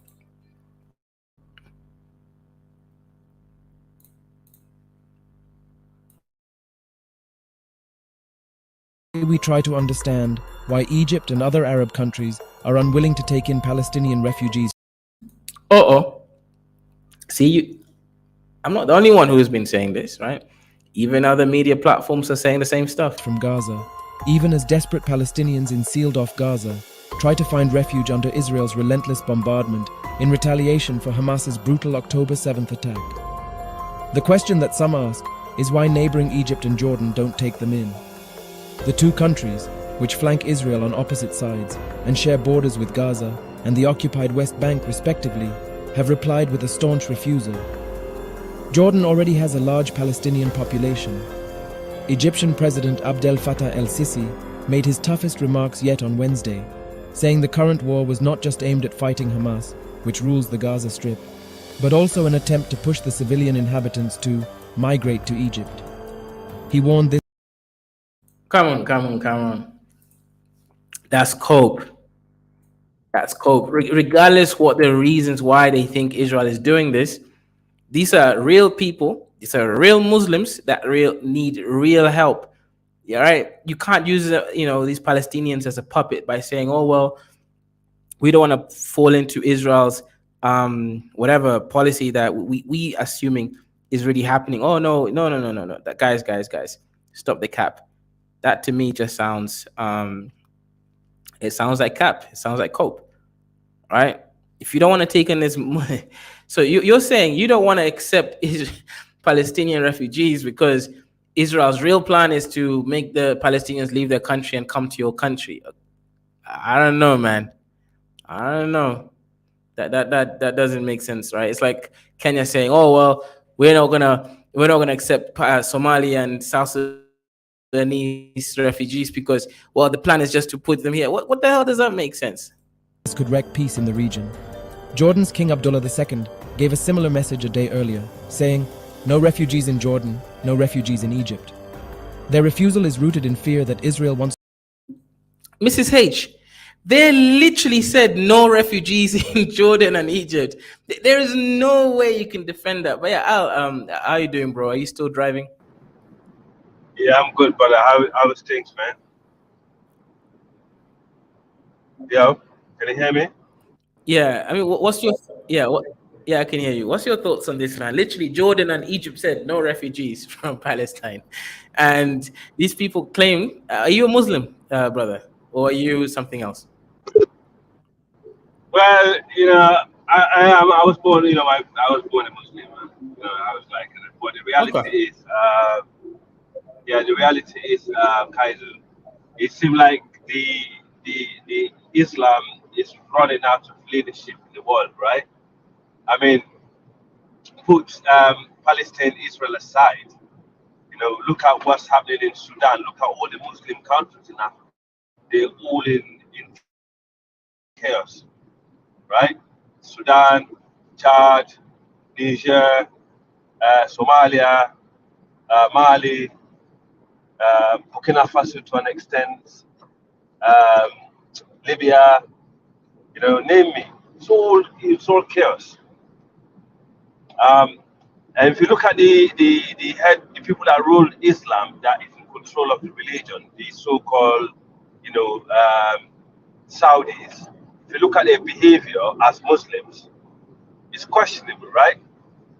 How much money the royal family invests in the UK? Do you know? Billions, and the Qatari, right?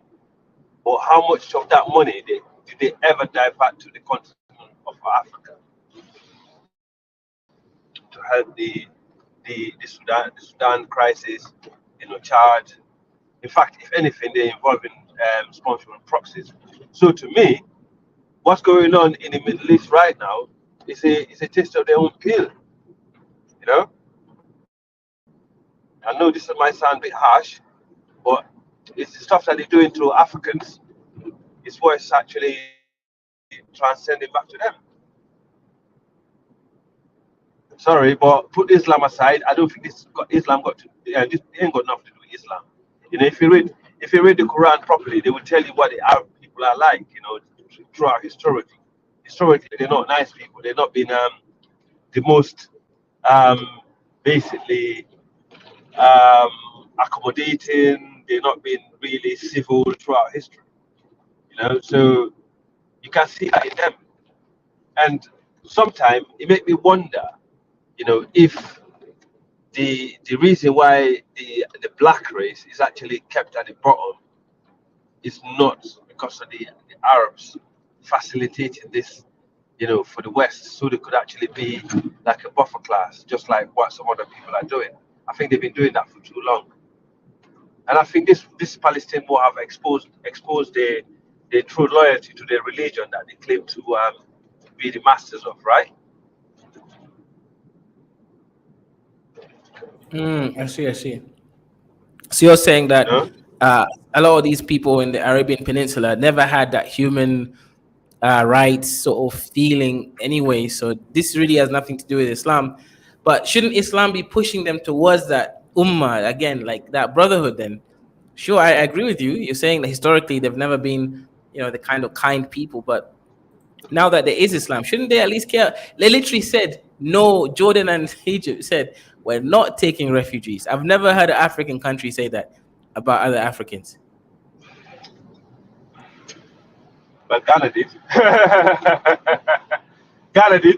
When the Fullers were running away from the Burkina Faso, Ghana gave them place to live, hospitality, took, gave them ID card, and 1 week later, I told them to pack their bag and leave. Burkina Faso had to accept them back. So it's not as simple as we like to see it. I think, you know, when it's all good, people like to play on the religion or togetherness. When this shit hit the fan, you know, they're all chicken it. That's what's happening here. Because they're thinking, oh, if we start looking, you know, towards helping Palestinians and bringing them in, we're gonna look like we're one of the Hamas sympathizers, right? And Egypt, remember, Egypt is funded by the US. Their military equipment, you know, the amount of billions that go into Egypt from the US is unbelievable. Jordan is like a British. Jordan is like a UK country in the Middle East. You know, they've always been loyal to us in the UK here, and more than the Arab leagues, to be honest. And at the same time, we have, you know, the RSF in Sudan that's been sponsored by. Okay, let me tell you one thing, guys. You see, the problem in Sudan, right? Because I'm more here to talk about the Sudan crisis than the Middle East, because I don't really care about it, to be honest. As long as it don't reach us in the African continent, it's not my business. The Arabs can carry on killing each other as much as they like. Sudan, right? The Egyptians, yeah, want to move the black people, the darker skin, for the south and for the south and for the south, right? They've been trying this for a long time because Egypt have asked Sudan for land to move Egyptians. Remember, Egypt they got smaller land compared to the other neighbors, right? They ain't got a place to move their population in the future, and the land, you know, is becoming uninhabitable in most parts. So for years they've been trying to get Umar al-Bashir to give them land so they could move their people down there and for agriculture. And also you have Janjaweed, which is actually Wagner in Africa. It's a Wagner proxy. They've been known for that, right? And they're not representing any Islamic interest. That war in Sudan, I don't think Islam got to do with anything. It's because RSF wanted to come in as part of the military. Yeah, that faction they wanted it to be admitted into the Sudan government, and the guy that's in there now refused, right? And he said no, because you're too powerful, too strong. If we let you in, you know, they'll be in control. This is what happened with a lot of the special forces that's been trained by the outsiders and the African forces that have been trained by the locals. They don't get on because one feels more superior than the other. So now, Burhan is saying, well, if you don't admit me, my force, after what we've done for the country, and we went to Yemen and fight for you guys, you know, we're going to have to take power. And the guy's like, all right, okay, it's not going to happen. So this is what's going on here. We don't want to share power, but the other guy is like, no, we're not going to share power. So And we all know Janjaweed, they're an agent of the Arabs. Even the guy that's running Egypt now is an Egyptian ally. But Janjaweed is an agent of the Arabs. They're doing the dirty job for the Arabs in Africa. So why would I care about the Palestinian or the Arab people killing one another, or the war for them, when they're getting our own Africans to kill one another? And these people calling themselves Arabs in Sudan, they're not Arabs. I'm telling you, these are Afro-Arabs. They're different. These are people that align themselves with Islam, and they have probably about a tiny percentage of Arab bloodline in them, and they're proud of that for some stupid reason, and they obviously been big-headed, been promoted by the Arabs to kill their own for the sake of Islam, and they're not waking up to it until they start waking up to this kind of fake Islam and propaganda due to the Arab hatred towards African. Nothing will change. This is what's going to happen, because if that war continues in Sudan, it's going to go to Chad, it's going to come to Niger, it's going to get worse. I'm going to tell you one thing. I was at the barber shop, because where I go get my hair cut is a Sudanese guy, that owns the shop. I talked to him a lot. He said in Sudan, the only people that they fear in Sudan is your people in the military. I said, why? He said because you're the only people that stand up to these Afro-Arabs in Sudan, the Fullers, right? Because in Sudan they call us Falatas, right? Because don't forget, during the end of Danfodio reign, the Danfodio soldiers, when they already gone through Cameroon and this area, they went to help the Sudanese brothers. Have you heard about a British general called China Gordon? Yeah. Mm-hmm. China Gordon was helped by the Fulani. We helped the Sudanese to defeat China Gordon in Sudan. Now China Gordon was one of the most fierce British military general in the British history when it comes to warfare. But we went there and helped the Sudanese after the end of the Danfodio reign to defeat China Gordon, right, and liberate Sudan from the colonial. Sudan was enjoying peace, was enjoying sovereignty and everything, and they start aligning themselves with the Egyptians and the Arabs. You know what I mean? And then everything started going wrong for them. So, and then if you notice, a lot of this, extreme version of Islam that's coming to our spaces is coming from them, from that part of the region. So I don't know, man. I think Sudan is the biggest threat in Africa, but we're just sleeping on our feet. We're sleeping. And also, Sudan is the next step of Libya, because when that war finishes in Sudan, all this ammunition is going to pour into Chad, Niger, Nigeria, and to our subcontinent. It's scary, but Africans don't talk about it. They rather talk about some foreign problems. But here's the issue, right? Yeah. You're right, Africans aren't talking about Sudan, but I think the reason why is because Sudan is a proper geopolitical problem. You remember with Niger, the reason why everybody talked about Niger was because Niger was an easy situation that they could look at. Oh, this is France. This is France versus Africans.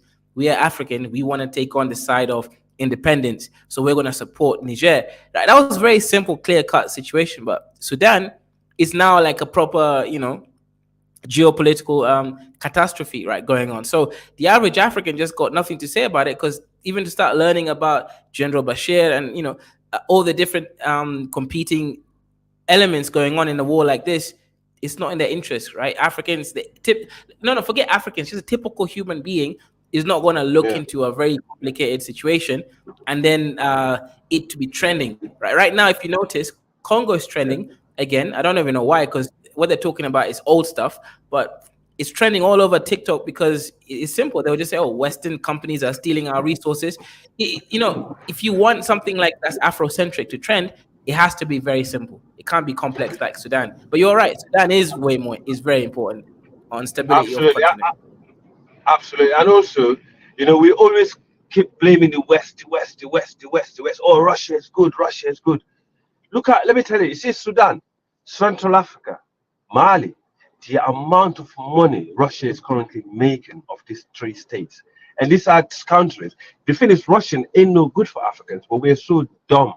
They will come in because the thing is, Wagner own one of the biggest troll platform in the world. Before they come in, they will sell propaganda in your country on the internet. Oh, your president is this. Oh, that tribe is this. Most of this online propaganda that you see is coming from Russia because Wagner own. Just imagine the only troll platform, one of the biggest in the world, and not only that, they actually own one of the biggest mining company in the world sectors as well, which is from Wagner. So, anyone with common sense, can you just look at that and think, hang on a minute, this guy is actually involved in propaganda, and they got the military might, and also they got the they got everything it takes. They plan it well. The Russians are really good at it. They bring the information warfare.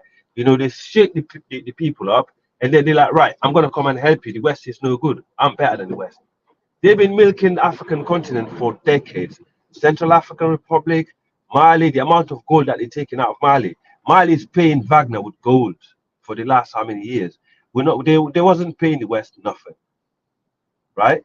So, and Sudan, RSF, the same thing, gold. So, do you think that this kind of conflict will ever end?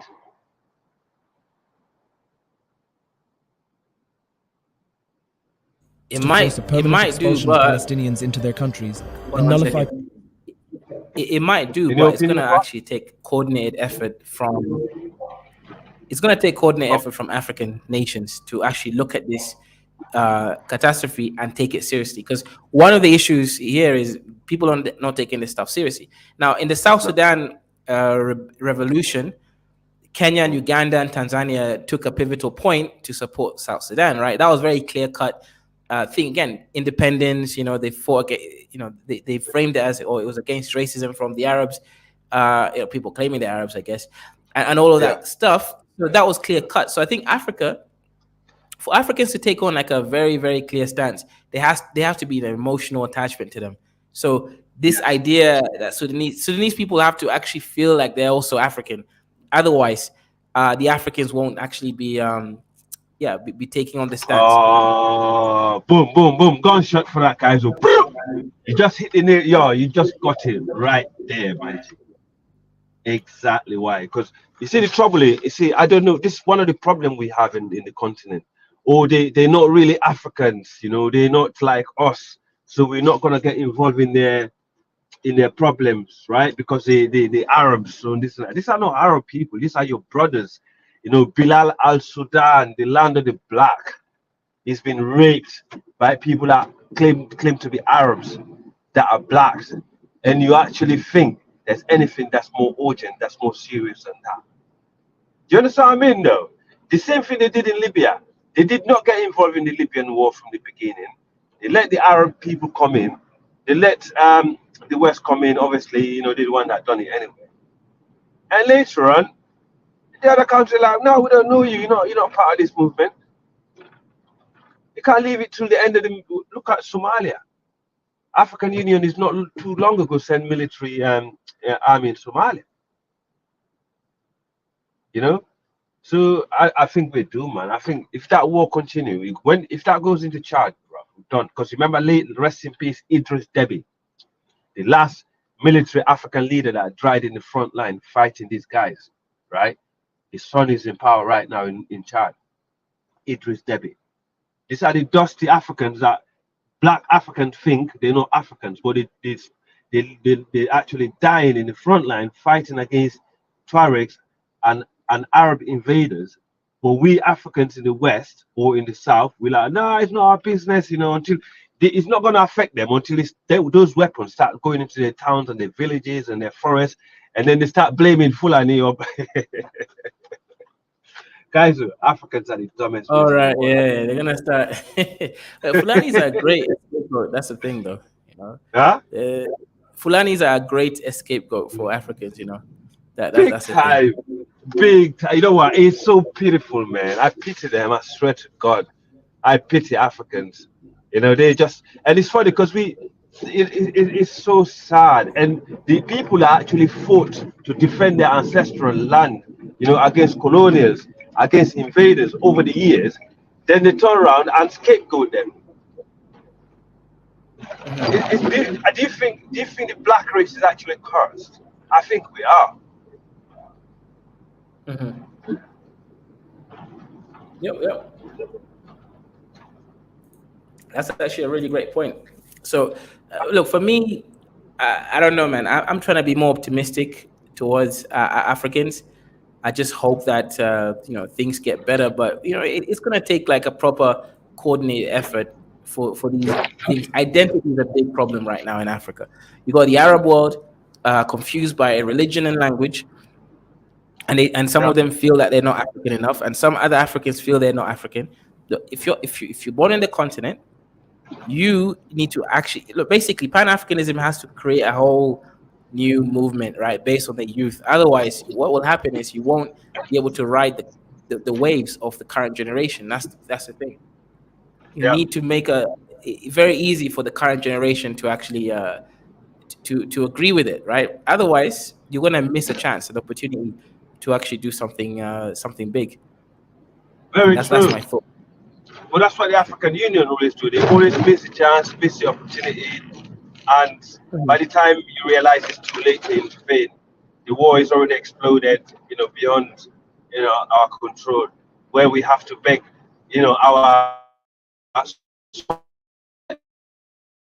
and when they do, we blame them. If they don't, we blame them, and then eventually, if that don't work, we pay our next so-called enemy to come and defend us like we're disabled. It's crazy. Crazy. Yep. But I can't see the optimism. Good luck with the optimism, guys. But the way I see things are going, I just think things are gonna get worse. Yeah, I says you can be Arab and African. The issue is that Sudan aligns more with Arabs than Sub-Saharan Africa. Yep. But that's a downfall. That's a downfall. If they were, it's funny because when you speak to the Black Sudanese brothers, right? In fact, most of them, like those that come from the certain tribes, because I speak to one, he's a Falata, the other guy is from different Sudan tribes. They actually more Pan-African, they're pro-Africans, but when he speak to like those Afro-Arabs, I spoke to one in the shop when I went to fix my phone. I asked him, where are you from? He said, Sudan.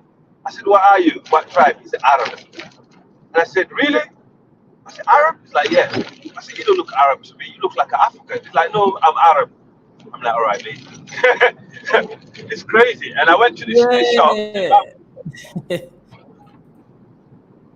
It's kind of funny. Yeah, go on, Kaiser. Now, there was actually, like I mentioned, I had a Sudanese friend in Kenya. He actually left like just before the war broke out. It's kind of interesting. So he knew, because he was from the ground, he knew what was happening. So he came to Kenya to try business. He got scammed. Then he basically paid someone, half Kenyan, half Sudanese girl, to help him get the visa to go to the UK as a tourist. Then when he got to the UK, he burnt down his passport and sought asylum. Now, this interesting guy, asked him, right?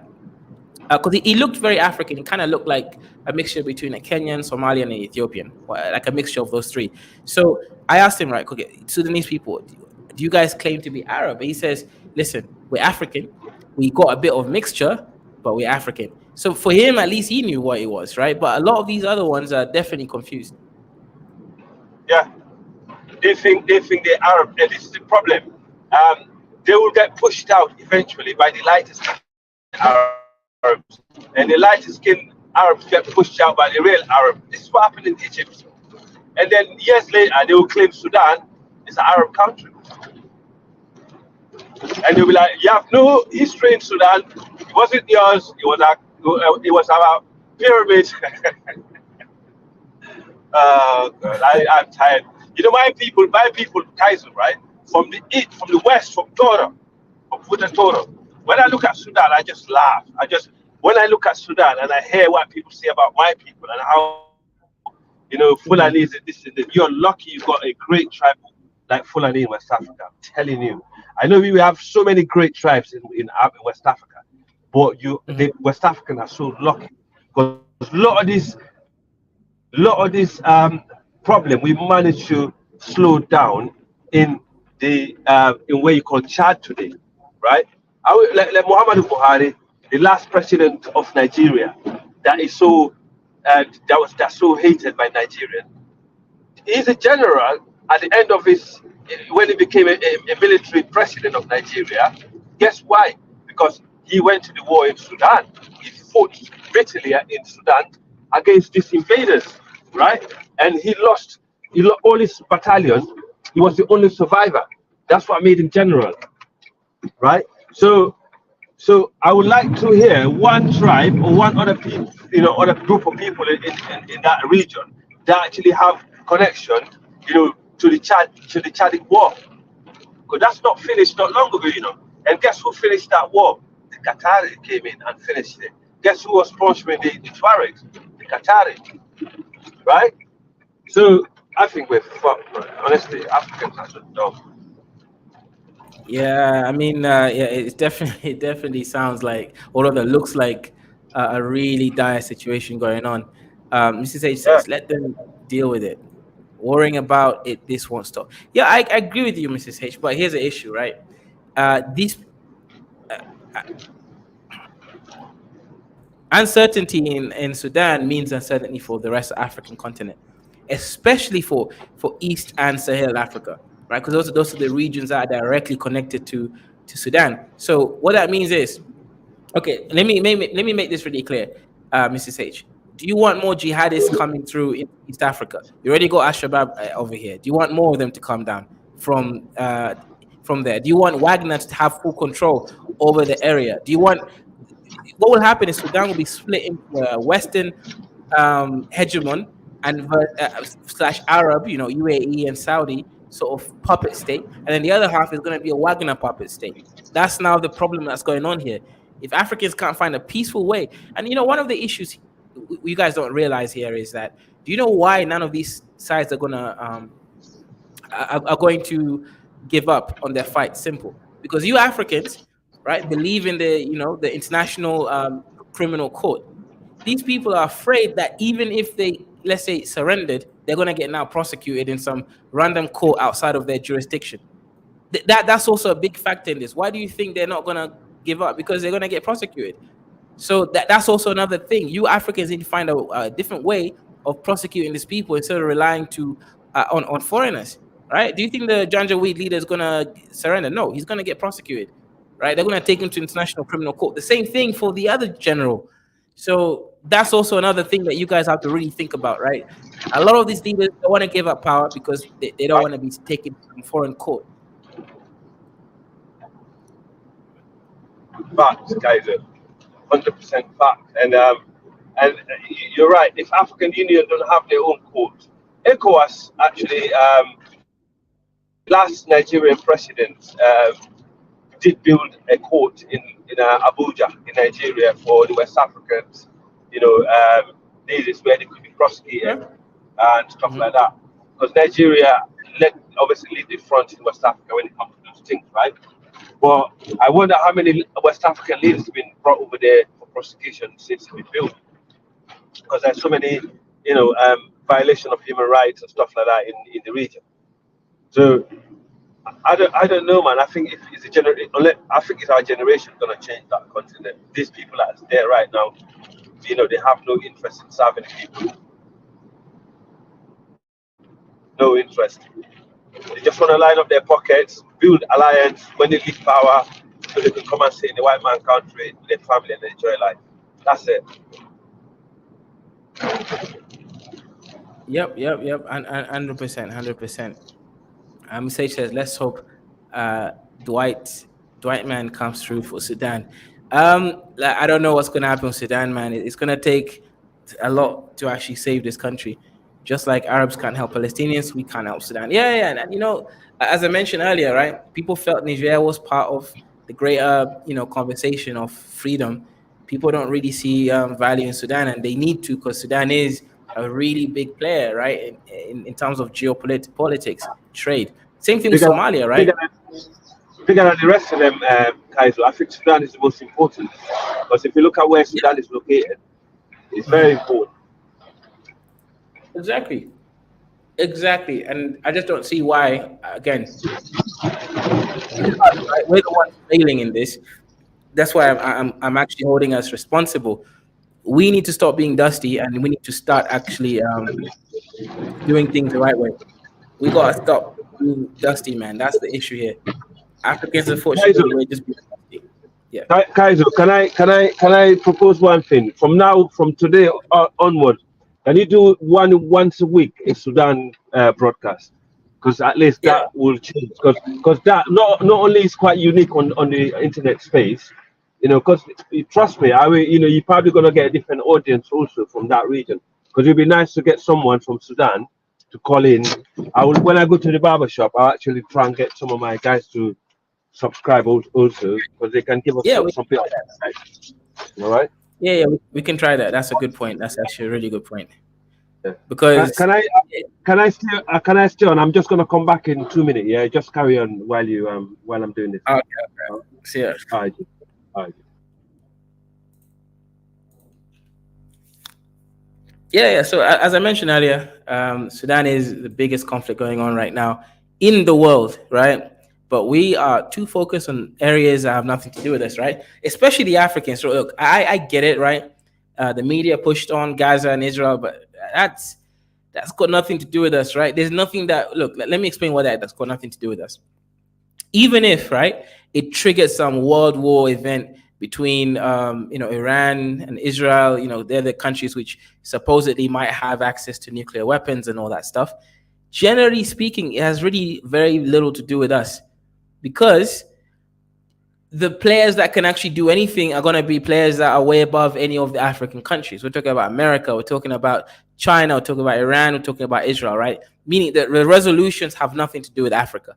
It's not like a bunch of African politicians or presidents are going to go into Israel and Gaza and say something and it being meaningful enough for the war to end.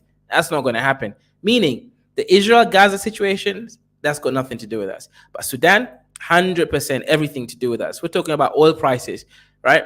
If you increase oil prices, Africans can't afford it. If Africans can't afford it, how are they going to do trade? If they can't do trade, economy collapses. If the economy collapses, you have a whole nation that's going to start having several different anarchy going on, right? This is very directly related to the stability of our nations, right? You do not want another destabilized big African country happening that has access to the Red Sea, that has the potential to attract jihadist militias. We're talking about Western puppetry going on. You got, again, like I mentioned, right? You got so many different players acting in Sudan right now. You got the Wagner and Russia supporting the Janjaweed. You've got the UAE supporting and the West supporting the government, and even the West is low key supporting Janjaweed. The West doesn't even care who wins. The West just wants a puppet that they can control. So the West is even playing both sides.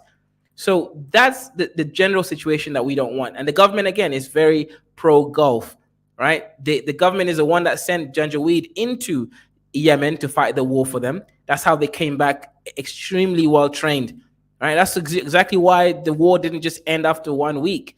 It's because the Rapid Support Forces, aka Janjaweed, is extremely well versed in modern warfare. They actually have experience, right? They've been fighting in the Gulf for a while. They understand how to fight modern warfare. So even if they have lower technologies, they have lower ammunitions and guns and all of that stuff, they're definitely very, very, very skilled and very, very experienced. And in this modern warfare, if you have experience and skill, then you're definitely going to be able to put up a fight. Let's see. Mrs. H says, all Red Sea African countries are destabilized. Yep. And that is not by accident. That's a really great point. That is not by accident. That is one of those things that unfortunately Africans aren't really able to see past the facts. ISIS, the few Sudanese people I know over here in the US seem to be apathetic on the situation in Sudan. In fact, they seem to avoid this topic at large. That's interesting, actually. السلام عليكم ورحمة الله وبركاته. Wa alaikum salam. Say hi walalo. يا دافع عني ولا نسيتها. Okay. What's good, brother? Long time, man. What have you been doing on TikTok? Good. That's why I see you I've been destroying Oromus on TikTok, but I'm back to YouTube now. There's a lot of Yeah. Oromos on TikTok, man. How come they don't come YouTube? Is it too high IQ for them? It's too I high IQ swear for to them, God, It's man. too high Yeah, they're IQ for all them. over TikTok, man, but you never see them Yeah. on YouTube. What's the yeah, And that that's all they do in TikTok is claim Somali tribes. Yeah, man. The expansion is real. The expansion is definitely real. Mate. yeah, I'm yes, gonna yeah, man. say, what we are witnessing is Alhamdulillah, is the end of Arabism. Arabism has come to an end. It's going to die out very soon, and then we are going to it's going to go back to Muslim only. Arab it was a thing that was created, to destroy the Muslim Ummah, and right now I'm so happy it's coming to an end. And yes, man. So that's what we're witnessing. Thank you very much. Pan Arab is ended. Okay, okay. No, not pan You know, Arabism, Arabism in general. Like Arabism. okay. Yeah, mate. Mhm. Yeah, this is kind of interesting, right? The situation, because as you mentioned, Arabism is ending, right? But when you see, but okay, let me ask you a question though, still, right, on the Israel Gaza situation. How come no Muslim country or Arab country, let's say even Arab, right, since Palestinians are Arabs, forget even the Islamic part, right? How come they literally said, like, okay, Jordanians are not really Arabs, I know, but still they're part of that whole greater Middle Eastern coalition, right? It's like, different between the Nilo Bantu or something like that, right? It's a small difference, right, between the Jordanians and the Arabs. So how come none of them took on any refugees? They actually said, we will not take on Palestinian refugees, man. What's going on? I don't know. Well, Supposed to be similar ever people. since the formation of those countries in the Middle East, there was full like the people that are put in place to lead those and the families that they claim to be from are not really true. Like like if you really look into those families that are what's it called, running the Middle East, that are the heads or whatever, that claim to be from a certain lineage. They are really the small hats. That's what they really are. If you really look into it and really look into the history of those people that are the families that run it, they are all small hat families, that took over. So it's not really a surprise to me, that they would side with with Israel rather than Palestine, because like it's just they're all one family. And yeah, man, like it's sad, but at the end of the day, I don't expect none of them to really be with the Palestinians. The only thing the Palestinians, God, the only person they can rely on is God at this time. No one else but God still. So yeah, man, like those Arab neighbors they sold out. That's what it is, bruv. And the only people that are really trying to really doing something to help them out are the Iranians, and you know what I mean, like those type of the other side of the Shiites, we call them the Shiites. They're the ones that are really putting up a resistance. But when it comes to those Middle Eastern guys, the Khalij countries, they're not really doing nothing, to be fair. So yeah, man, it's a eye opener for the Muslim world, so they can see who's really who at the moment, and it's showing you that this Arabism, this whole thing about Arabism, is coming to an end, and rightfully so. It should be coming to an end because Arabism it was a disease that was implanted into the Muslim world to divide people amongst tribes. Back then, if you were from Mali, you say I'm Muslim. You're from Turkey, you say I'm Muslim. You're from Indonesia, you say I'm Muslim. That's how people used to identify, and then they made everything. They made this nationalism, made countries, and you know what I mean, and ended up dividing the Muslim world among tribes. So right now, people are seeing what's really going on, and yeah, man, Arabism is going to come to an end. When that comes to an end, then yeah, like it's going to be a very sticky situation for the West, in my opinion, for sure. My my brother, do you think it's a good thing then for Africans for that to come to an end? Sorry, I never heard that. Say it again. Do you think it's a good thing for us Africans for this Arabism to come to an end?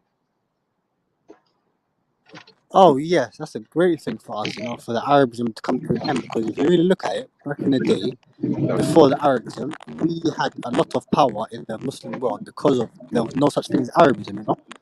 Especially look at the modern. Yeah. Yeah. Because What's really holding us back? Yeah, is that what's really holding the African Muslims back is the Arabism, because people think, when you think of Muslim, you think of Arab, you think of Islam, you think of Arab. When it's not that. The truth is the majority of the Islamic history took place in Yeah, Africa. So I mean, yeah, so it's gonna be very good for absolutely, us. exactly. From when what's his name, Ibn Nafi came to Chad, because the what's his name, the Shua Arabs, the Kanuris. That's Yes, yes, that's their bloodline. You know that because they brought Islam to the region. With Ibn Nafi, the Arab warrior. Since those days, Africa has just been, you know, um, Africa was transformed during certain period of Islam. It was transformed. It was actually, a great place historically. We had commercial routes all over the world. We can trade backward and forward and stuff like that. And then obviously, bam, everything started falling apart. And I believed is when the Arabism came in. That's when everything started falling apart. Um, facts, like for, facts. for example, the Mali Empire. What an amazing Islamic empire it was. It was known. Like in England, when the Englishman said, "I'm going to Timbuktu," in the ancient world, it's like us saying we're going to New York or to Dubai. That's how much relevant Timbuktu was to the world. you know. And then eventually, Exactly. because I hear Tunisia always spit some rubbish about Islam destroy the Mali Empire, which is not true. The reason why the Mali Empire was destroyed, it was because of the Morsi Empire that was in Burkina Faso. They're the one that destroyed the Mali Empire. They're the one that started causing problem, and then the empire started crumbling. Then we had outsiders coming in. You always start with our own people first, right? This is what I'm saying before about why Africans are so, scared about outsiders. When Africans are united, no outsider is ever able to defeat us, right? But when we're divided, we start fighting inwards and start calling for outside help, or doing, like, for example, the Songhai Empire and there was an empire that was an Islamic empire at the end of it that was really bad. That was in the Muslim only a Muslim empire. In fact, the Ali Songhai, he killed so many Africans. He was known to the ancient world as the biggest, genocidal leader in world history. I don't know if you read about Ali Songhai. And since Yes, I've heard of him. yeah, Yes. at the end of his reign, we never recovered in West Africa since his reign. We never recovered. We never managed to build relevant empires and do better things. So you can see the good and the bad. You can see the good and the bad of Islam in our region. However, it was great when Islam, we was in control of our religion. We was great people then. But when we let the outsiders come in and start controlling our religion, that's when everything start falling apart. Maybe we should, us as Africans, we should take it as a lesson, right? To say, Of right, course. enough of this Arabism in our continent now. That's enough. Don't want no Salafism, anything that coming from the Saudi book. If it's not coming from the Quran, keep it. We don't want it. It's your culture. It's not our culture. It's Facts, not our facts. culture. Yeah? It's a way. It should be a way. And people need to stop thinking like a lot of people. Because Saudi Arabia has the, what's it called, is the country where the Kaaba, Mecca, all of that is. Yeah, People still think in the days of the Khalifa, so they don't want to talk. They don't want to. They're scared to kind of go against the whole people that run that area. When in general, when you look at the Khalifas that that came before us, if one Khalifa yeah, was doing wrong, that yeah. another empire will come conquer that empire, that place, and Right. then become the new Khalifa. So this like whole thing where it's just kumbaya because like we have the olden days system is gone. The whole Khalifa system is not there no more. The people that we have over Yeah, there are sent out puppets that are yeah, trying to destroy the Muslim Ummah. So yeah. we should get like we should like Arabism finally it's been shown that it's a fake brotherhood. It's a tribal. It's all tribal. Because at the end of the day, the Arabs, they're very tribal. They say they're not, this Palestinian is not really Arab. They say that the Iraqis and the Syrians are not really Arab. So it's all tribal. No one's really Arab. only people making the claim, Arab, are the Yemeni I rebels, don't. you know? And look at them. Yes, I know to my brother is the Islamic sects as well. Like, but the Palestinian are Shia Muslims, just like the Iranians. So they're not considered as real Muslim by the Sunni Muslim. So Sunni Muslim therefore don't care. They don't get involved because they think, oh, this are not the Exactly. And it's sad. yeah. It's the same thing that happened in Nigeria where other Muslims target other Muslims because they're not sect of Islam. At the end of the day, you don't get that with other religion, right? I mean, a Christian, if a Christian, you're Christian. Even we never had that. When you Whether go you back go into to the when you go into the Methodist Muslim history, or Pentecostal or we never had that. evangelical, sorry, sorry, brother. Wait, Sorry. let me call back in. My thing is kind of bugging. I'm gonna call back in. All right. Yeah, one second. Let me just shout out to the sponsors of the stream. We got one man went to Mo with a £2 super chat. Shout out to you, brother. Mad appreciations. And also shout out to I with a $10 super sticker. Shout out to you for sponsoring this show. And also, as I said earlier, I will be doing the stream on culture as well. I know I've not been doing it as much on the tribalism and different ethnicities and genetics. I know I've not been doing that stream. And I know that's what the Dust Smileys love, to be honest. I'll be doing more of that, so shout out to you. But yeah, this whole situation, man, I really hope that it actually sets Africa up on the right position, right? Because here's the thing, Al. Let's be realistic about this, right? There was a country called Nauru. I don't know if you want me to show you something here, right? Because Nauru, right? Nauru was the richest country in the world in the 70s, by the way. Like, no cap. Right now, let me just find a video. Let me download it quickly, right? And I'll analyze it just to give people the context, right? No problem. No problem. I'm coming to the next place anyway, so that'll be a good timing for me. So I'll just be quiet. Okay. Yeah, Nauru was actually the richest country in the world in the 70s, right? They had a GDP per capita 3 times more than they did for countries like America. Right. But you know what happened? Unfortunately, because of corruption, lack of foresight, the country is now is not terribly poor country, but the landscape's ruined. They've got no agricultural land. The GDP dropped down. It's still $10,000 per person per year, which is higher than most African countries. But they went from being the richest country in the world, 3 times higher GDP than America in the 70s and early 80s. Right. That's got to tell you something. We as Africans, right, we are literally on the precipice of making change happen, right? What that means is, right, we literally control so much resources, as I mentioned before. Right now, we're talking about lithium. Lithium is the biggest technology irrelevant to renewable energy storage devices. We're talking about battery technology as a simple one, right? We're talking about European Union's mission. It's like, as Africans, can't we just see the future?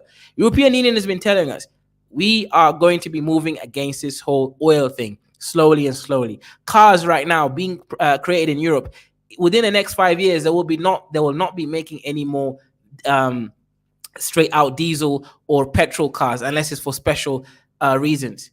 Meaning everything is going to be electronic. If everything is electronic, you need batteries. If you need batteries, countries like Nigeria, Zimbabwe, just naming a few, Congo, they have all these resources. If you niggas could just put that stuff, and I don't mean just, we're going to export raw minerals and get rich that way. Nah, that's not sustainable. Go and invest in a mineral mining company like South Africa did, and also Botswana did. Botswana invested in a mining company. Botswana can do everything from the ground level all the way to the value added chain, right? They can go extra. They can go do the mineral discovery and exploration team, right? They've got that on lock. They can do and excavate the minerals. They can go process the minerals, right? Then they can go and then add value to the minerals and even turn them into gems. I'm just talking about diamond as a simple example. But they have, once you already invested in the ability to go and start mining, what do you think that means? I don't want Africa to be like Nauru, right? Now forget even Nauru. Africa doesn't even reach the point where it becomes rich because of heavy corruption. I'm just saying, guys, listen, we have so much advantages right now.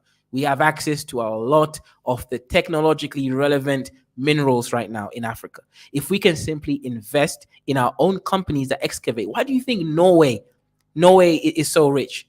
Bro, Norway is the richest country in the world right now. Do you know why? And it's not just small population. That's something which people like to say, nah. Norway just discovered, guess what? a whole $24 trillion worth of minerals. I believe it was phosphorus just recently. And it's already a rich country with the oil, right? What Norway did is they did what Botswana and South Africa did. And yes, the small population helps, but it's not the only factor. Norway is the richest country in the world right now, and they've just discovered a new reservoir of all these minerals, $24 trillion worth. Bro, if Africa could just be organized, and literally winning in this market, they could move forward and they could move far. But the issue is, I just don't see us focusing on the right things at the right time. Anyway, let me, I believe the video is downloaded, right? So I'm going to share what happened to Nauru. I know Africa will stabilize. I'm going to be talking about Africa not mishandling their resources.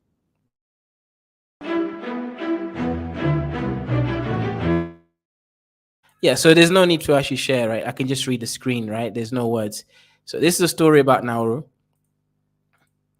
It was a nickname, the country that ate itself, right?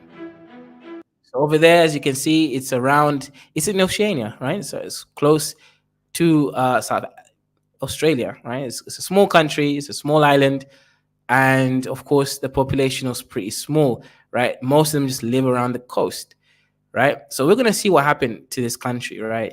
It's surrounded by a central plateau over there. You can see contains huge phosphorus deposit. Look at that. There was a lot of phosphorus deposits on this nation. They had so much, to the point whereby when they started excavating it and then exporting it, they became the richest country in terms of GDP per capita, 3 times higher than America at that time.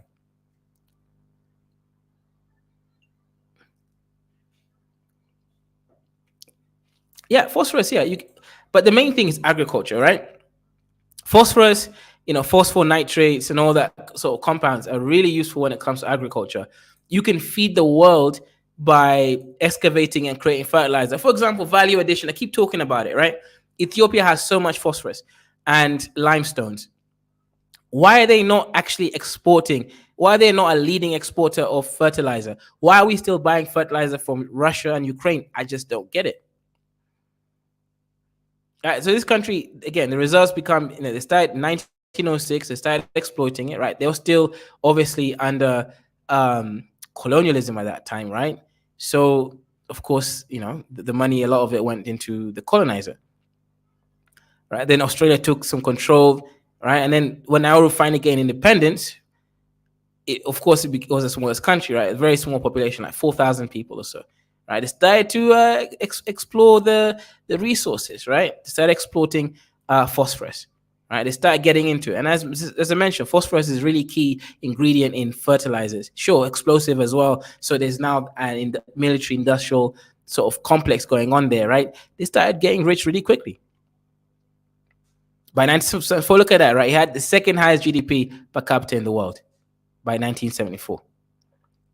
Right. Look at that. It was 3 times higher than the United States of America.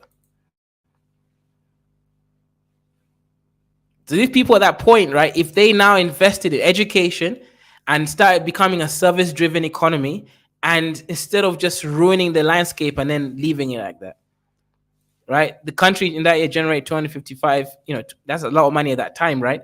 Australian dollars.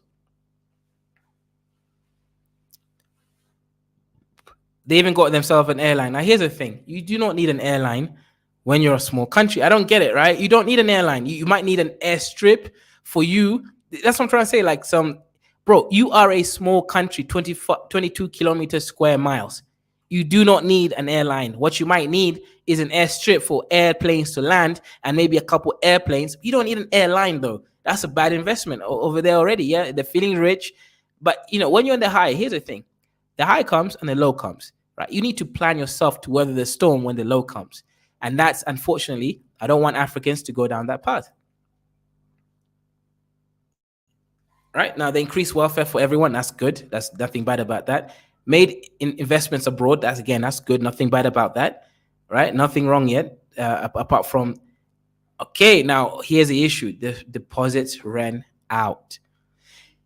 Right now, in the Arab world, they know that the oil is running out. They also know that even if the oil doesn't run out, the European Union has a different mission for this green technology.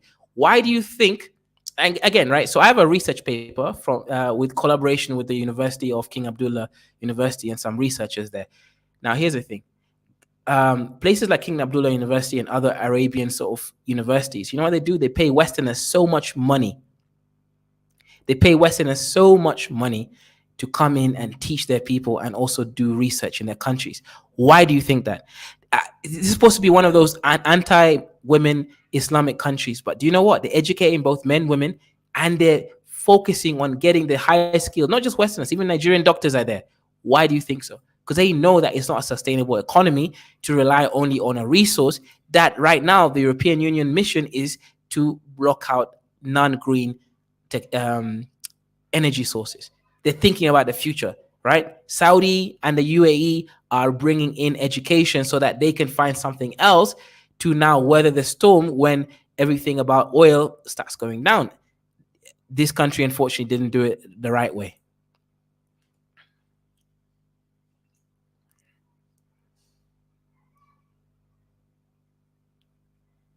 Yeah, it began to collapse.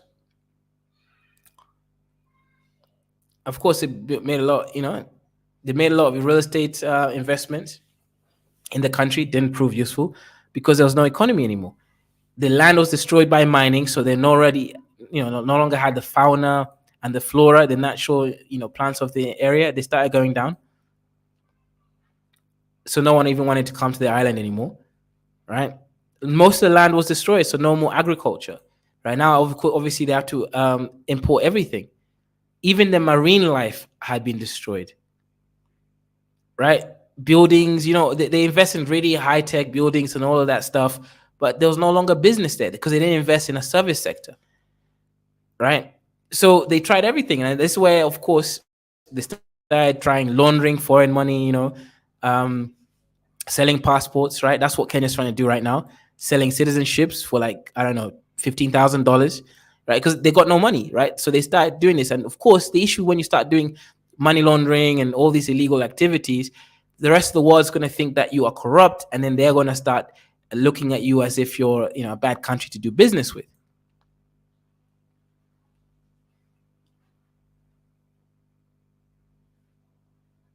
Yep, and unfortunately, they started being accused by everyone, and their country collapsed. Now they're still not the poorest country in the world, right? They're still making $10,000 per person. But imagine going from the richest country to upper middle income country. That's a huge thing. The obesity rate. I'm not gonna start talking about all the bad stuff that's happening in their country, like obesity and type 2 diabetes and all of that stuff. But this country had the potential to be great, and they didn't follow it. Norway did. Norway invested in their own oil rig system. They invested for 15 years, right? 15 years. If an African country can do something like that, right? Invest in 15 years in an oil exploration team, fully funded, right? Make sure it's got the best graduates from any African country working in that company. Do you not think Africa will now be doing well? Of course it would, right? Even Dangote hasn't got a proper oil system, right? They got the oil rig that they're building the oil thing, but that was built by many other people in collaboration. If an African country can just go and be able to do that themselves, that's going to change the game so much. That's the truth, man. Right? We have to change the